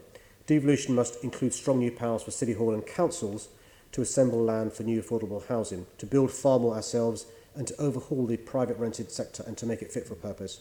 If the winning candidate is indeed the former occupant of the office I now hold, I hope he'll support London getting the step change of investment and powers we urgently need to truly fix the housing crisis. Thank you for that answer, Mr. Mayor. And you actually did preempt one of my supplementary questions, which was about fiscal devolution and indeed the former mayor's very strongly expressed views on this when he was Mayor of London. So I hope you'll be writing to him immediately if God forbid, but unfortunately, as expected, he is going to become the Prime Minister. The reason why I was really pleased when the leader of the Conservatives asked about honesty in politics is I assumed he was talking about Boris Johnson. And if we want honesty in politics, then I'd assume that Boris Johnson will keep his promise and carry through some of the stuff in the LFC. Well, I mean, he's famous for never changing his mind or flip-flopping, isn't he, Mr. Mayor? But can I ask, just seriously, for a moment, and moving to a very serious issue, we had the chain figures out yesterday, which showed that the number of people sleeping rough in 2018-19 rose 18% to a record 8,855 people, which is absolutely shocking. And rough sleeping in London has more than doubled since 2010. 650 people have died on our streets in the past 5 years. And last night, tragically, a person sleeping rough was killed in a fire at a makeshift camp in the London borough of Redbridge, which should fill us both with great sorrow, but also with great anger. What would you tell the new Prime Minister if they are serious about eradicating rough sleeping?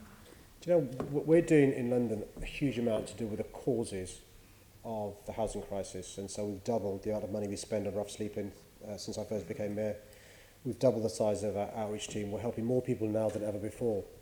It's not enough because of the causes have not been changed and improved by the government. It's like being in a boat. You've got a bucket thrown out the water, but there's a massive hole in your boat that's not been addressed. We've got to deal with the massive hole in the boat. The massive hole in the boat means changing the welfare benefits policies. It means investing significantly more in social housing, council housing, genuinely affordable housing, and doing far more to stop somebody becoming homeless or rough sleeping in the first place. Until those things are addressed, we're going to carry on trying to get water out of a boat with a massive hole in it. Absolutely. And you mentioned also in your reply the private rented sector, and it's very clear that we need much greater stability and security for private renters across the city. And after huge campaigning pressure, particularly from Generation Rent, Theresa May's government has pledged to end no-fault eviction. But given again that her likely successor as Prime Minister has repeatedly, when he was Mayor, refused to endorse statutory measures to provide long-term stability for tenants, preferring instead a toothless voluntary approach, are you concerned that he will quietly drop this policy if he becomes Prime Minister? Well, I hope he looks at the evidence. To be fair, all the Prime Minister's agreed to do is consult on ending this, the no-fault evictions. We need to make sure that carries through in Section 1 is scrapped, really important. We also need to make sure the government is persuaded of the need for rent control now. I mean, for me, the argument and the evidence is unarguable. And so one of the reasons why Karen Buck MP and James Murray are doing this piece of work is to have the evidence base we can give to government to realise that London is different. More and more Londoners are renting privately. We need to end Section 21. We need to have rent controls. And we should have some confidence that you and others were successful in persuading the government to end the fees people pay letting agents when they are tenants. So we've got a track record of persuading governments who appear to be unmovable. I'm hoping we can persuade the next Prime Minister to realise the importance of rent controls in London. Thank you, Mr. Mayor. The next question is from Assemblymember O'Connell and relates to modern slavery. Thank you, Chair. Modern slavery and human trafficking are horrendous crimes affecting some of the most vulnerable people in London. These complex crimes will only be solved by working closely with partners, and that's why in my police and crime plan I've made clear my commitment to support partnerships that tackle modern slavery and trafficking in the capital. I've established the London Modern Slavery Partnership Board, bringing together for the first time partners from all sectors to share intelligence, best practice and pool resources. The board's informed my good work standard and also enable charities and partners to help improve the Met's intelligence on modern slavery. We've committed £125,000 to deliver on the launch of a campaign against domestic servitude that the board's launched. London's Victims Commissioner has written to the Home Sector to raise concerns about safe reporting for victims of domestic abuse, and hope her recommendations will further uncover the signs of domestic servitude. We're investing £70 million in services supporting victims of violence against women and girls, and these are likely to reach victims of modern slavery. And I'm also pleased to be supporting the National Anti-Trafficking Network by making a financial contribution of £10,000 to the Modern Slavery Helpline. Enforcement plays a vital role, Chair. Some of them will be aware of the recent landmark case where 3 gang members were convicted of human trafficking offences after they used young and vulnerable people from South London to transport and sell drugs in Hampshire. But I'm keen to hear the questions from the Assembly members, so I'll cut my answer short. I am tight for time, and I no doubt we will return, and probably the Police and Crime Committee will return to this subject. And this was subject of a very thorough report by GLA Conservatives Shadow City a couple of years ago. I mean, one question I will have, and I will bring it up at a later date, is for the first time we have seen that there's more, 52% men actually were victims of referrals to the NRM in 2017. And I think one question I have for you is if we would welcome, and would you consider funding, and we welcome the funding for domestic abuse services, and we're very passionate about those, but would you consider some sustainable funding for service for male victims of human trafficking, who often have very little support options available after their initial referral? I'd like you to sort of take that away and consider that, Mr. Chair, it's really important, but I'm happy to go and look into this. I mean, some of the hotspots have been car washes in London, and so can I take this away, Chair, and see what we can do, because we've got to make sure we realise that this is happening in our city in 2019. So can I look into this and come back to you on that? It's a massive issue, and I'd like to spend more time on it, but I don't at the moment. Assemblymember Bailey. Just to pick up on this, this innovation of using modern slavery laws to get people who are exploiting young children around county lines. I wonder if you could commit to having police training improved. Speaking to people at the Children's Society, they're saying there's an issue where young people, particularly young people, they don't get a safeguarding response. They get a criminal response when they're vulnerable and they're being trafficked in that way. I wonder if there's something we could do around police training to help identify that. I mean, Chair, the issue isn't the police training. The Met Police are the leading experts in the country. I mean, the Met Police are leading the county lines work taking place around the country with the NCA.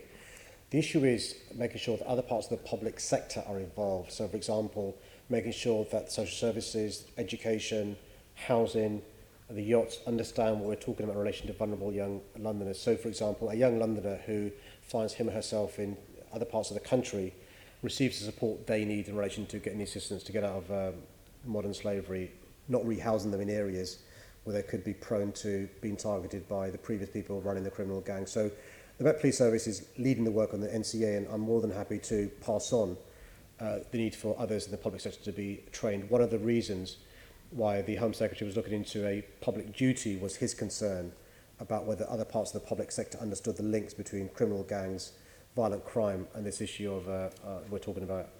But the Met Police are, I'm really proud to say, some of the country's best in relation to this area, being aware of the issues. There's no doubt the Met Police are very good at this, but the Children's Society is saying often there's a worry that the police don't easily identify if a child is involved willingly or has been exploited, especially as a child gets older. It looks like they were willingly involved, and they're just asking for some help around helping the police to identify the vulnerability of a child in that situation. Okay, we're out of time now. Assemblymember Duval. Chair, can I congratulate the Mayor how he's responded to the colleagues on the opposite side of the table, and rightly so. We should try to do everything and the issues that have been raised. But I just can't get away from this, that we're actually taking £1 billion out of policing and expecting that it won't have an impact on the services we can do in London. And we can ask and ask, but if we keep going on and do not challenge collectively central government about the funding of policing in this area, we will not see significant improvement or sustainable funding, I think was mentioned earlier on some of these important issues. We had 33,000 officers in 2010. We're now down to 30,000. It's not about international crisis finances around it. It was a deliberate rundown of our public services, and we've got to call it out. And it's about time we stood up collectively again and said to central government, enough is enough. Because this is going to continue on, and these laudable efforts from the members opposite will not be answered, because we can't expect cuts to happen and have no effect on the services to London? Well, Chair, it's really important to understand how we got here. And so it's something of us right to remind all of us that the root causes of the massive cuts in public expenditure began in 2010. Now, if somebody here was 2010 in relation to the cuts to the police, to social services, to affordable housing budgets, to education budget, and if only, Chair, there was somebody here who was an advisor in number 10 at that time, who could explain what he was advising the Prime Minister, the Deputy Prime Minister and others, to make these massive cuts, and we're paying the price of. And I think Senator Deval is right to articulate some of the concerns Londoners have when we see crocodile tears from Tory and Lib Dem politicians, and that's why it's important. We do what we can in City Hall, but realise the massive cuts that we faced over the last 8-9 years. Notwithstanding that, I promise you this, our Met Police Service, under-resourced, overstretched, teachers, under-resourced, overstretched, mental health workers, under-resourced, overstretched, social workers, under-resourced, overstretched. They'll continue to do their best to address the issue that we're dealing with now. Thank you. Next question, Assembly Member Gavron on the Planning Green Paper. Chair, London's unbuilt housing pipeline is a result of the success of local planning authorities in producing planning permission London needs. Indeed, London's current housing pipeline includes enough permissions to meet London's housing targets for the next 4.5 years. It's clear that the planning system itself is not the problem, and we would warn against any tinkering that could undermine the role of planning departments and local communities in shaping sustainable development. Any hope that changes to the planning system of this nature could get more spades in the ground are frankly misconceived. What's needed to accelerate housing delivery is incentives that reward developers for rapid delivery and penalises developers who sit on their hands. My draft London plan provides strong incentives for developers to meet the threshold level of affordable housing, 35% in most cases, and to complete permitted schemes in a reasonable timeframe. This is showing early signs of success, and I recommend the government to follow our lead. I continually call for a stronger role for City Hall and Borough Councils to intervene in stalled development sites by exercising use it or lose it powers. This would encourage developers to progress with development and allow the public sector to take control of mothballed development sites, releasing them for development by those who will build. Government must also recognise that to build new homes on the scale we need, we must tackle the market absorption conundrum head-on. The bottom line is that to build more homes more quickly, we need to build far more social rented and other affordable homes. To do that, government must recognise the need for much greater levels of investment in affordable housing, and that the Affordable Homes Programme settlement falls far short of what London really needs. Thank you for that.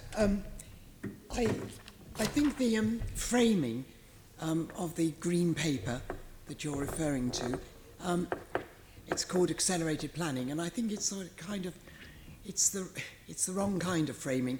I think what it's going to lead to is probably, what we don't want it to lead to. It smacks of, more cuts, more erosion and marginalisation in the planning system, and more deregulation. And I think you gave a very good example of accelerated planning when you mentioned the threshold approach, which James Murray told us at the Housing Committee a couple of weeks ago, was in fact now producing many, many more applications going through the planning system with 35% housing than those that didn't meet the threshold. And shouldn't the government now be taking up ideas like that and other ideas which actually don't compromise standards, which do increase affordable housing, rather than deregulation? And presumably you are going to be passing on these examples to the next Prime Minister and to Kit Malthouse from erstwhile of this Assembly, who is currently the Housing Minister and is putting forward the accelerated planning paper. Accelerated planning corners be cut. We've got to make sure that the government acts upon those permissions that have been granted that aren't being built upon. In fact, the previous mayor, who's probably going to be the next Prime Minister, was in favour of use it or lose it. He was an advocate for this when he was the mayor. And I'm hoping that now that he's likely to be the Prime Minister, he will remember his advocacy for that policy and work with us to address this issue. But you're absolutely right, we can't allow this to lead to corners being cut. What we've got to do is make sure we speed up homes being built, not just permissions being granted, but homes being built as well. Absolutely. Also, the previous, your predecessor, commissioned from Molior a report in 2012, which he updated in 2014, called Barriers to Development. And it's occurred to me that 5 years on, it might be a good idea. I don't know whether if you've got the resources to do this, but it would be very good to commission perhaps another report which actually looked, because the housing market's changed now. You've brought in a lot of new initiatives. There's also the construction crisis which has moved on. The skills situation is different, and of course there's Brexit. So I'm just saying, would that be something you might consider? On that, the good news is the current Chancellor commissioned Oliver Letwin to do a piece of work in relation to how we can speed up homes being built, and the Letwin report is actually very good. A lot of it we fed into, and so I think there's enough, without expertise in City Hall, if it is Boris Johnson with his experience as the Mayor, the Letwin review, the work we've done in my first 3 years as the Mayor, there's enough there to be getting on with. And what I'd hope the new Prime Minister would do is realise actually we've got to make sure the right sorts of homes are built. What we don't want is luxury penthouses left empty. What we don't want is a definition of affordable housing where homes cost £500,000 or 8% of market value. We need proper, genuinely affordable homes. That means more investment from the government as well. Thank you. Thank you. And the final question is from Assembly Member Sahota and relates to building affordable homes on NHS land. Chair, public land should play a key role in tackling London's housing crisis. Surplus NHS land should be used to build more genuinely affordable homes for NHS staff and for those who do vital jobs to keep our city going. The government's approach has often forced public landowners to sell to the highest bidder. A recent report highlighted the shocking statistic that more than two-thirds of homes sold in larger surplus NHS sites last year were unaffordable to a nurse on an average salary. Despite the government's rules, we're working with the public sector landowners, including the NHS, to do all we can to ensure development on public land include more affordable housing. Mr Mayor, thank you for that response. The London Estates Board has pledged 12,500 more homes to be built on the surplus NHS land, and the government has provided just £150 million of capital funding, despite a £3 billion bid by the SDPs collectively. So how can the GLA help to ensure that these 12,500 homes are built, and crucially, will this figure be met, will meet your expectation of 50% being affordable? It's a big problem, the lack of the government's commitment to building genuinely affordable homes for our hard-working NHS staff. A couple of things we're doing, at least there's more than a couple of things, but a couple of things I'll mention is the draft London plan makes it quite clear the expectation that on any surplus public land, 50% of homes must be genuinely affordable. And so the good example of where we work with the local council is on the former Holloway prison in Islington, using our revolving land fund to get Peabody and the private developer to make sure more than half the homes are genuinely affordable. We've also used our land fund to help St Anne's as well. It's going to be tough. The good news is there's an appetite there from the NHS, but they need support from Her Majesty's government in form of the Treasury and financial support as well. Great. And of course, research from the Royal College of Nurses has shown that two-thirds of nurses say the cost of housing is making them think about leaving London. The London Health Board has supported the Homes for the NHS staff pilot to unlock quick wins where affordable houses can be built. How many homes do you expect to be delivered in this way, and how will you make sure that the NHS acts on the lessons to be learned from there? Well, I'm not optimistic about the homes, bearing in mind the lack of commitment from the government. The Royal College of Nurses are articulating a real concern. We've got a record number of vacancies. One of the biggest reasons given is the cost of living, housing being the biggest part of that cost. We're working closely with the One Public Estate programme, with the Department for Health and Social Care. We're working on promoting the toolkit to help NHS trusts when it comes to surplus public land. Also, GP practices can help. It's not just the big pieces of land, the small pieces of land as well. The London Estates Board is an opportunity to do real important stuff that will make progress in relation to key workers who are NHS staff. It's really important we use surplus public land to build genuinely affordable homes that NHS staff desperately need. Yeah, thank you. And Mr Mayor, I want to congratulate you that in 2018 you used the Mayor's Land Fund to buy the St Anne's site in Haringey, allowing more homes to be built and half of those were affordable. Given the government's failure to fund the capital improvements the London NHS needs, are you considering further interventions to make sure public land is used for public good rather than private profit? Absolutely. One of the challenges for the NHS is best value, and you can understand the constraints they're under. They need the resources from a sale of surplus land to improve clinical care for patients. The 6 assurances that I've got in relation to plans for surplus public land are very important. If they're met, there are things we can do to help. So there are other examples besides St Anne's. North Middlesex hospital site we're working on. Holloway Prison I've mentioned, which is MOJ surplus land. We've now reached an MOU with the Whittington Hospital in relation to surplus land there. So we're really keen to work with key partners across London. So a message to councils is if you know about a GP practice or an NHS site in your area that we may not know about, let us know. We'll do what we can to help them. Great. Thank you, Mr. Mayor. Thank you.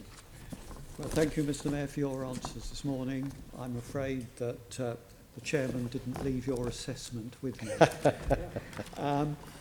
Will the Assembly please agree the motion set out on the agenda in my name, which is that the Assembly notes the answers to the questions asked? Right, thank you very much. The next meeting will take place here on Thursday, the 4th of July at 10 a.m.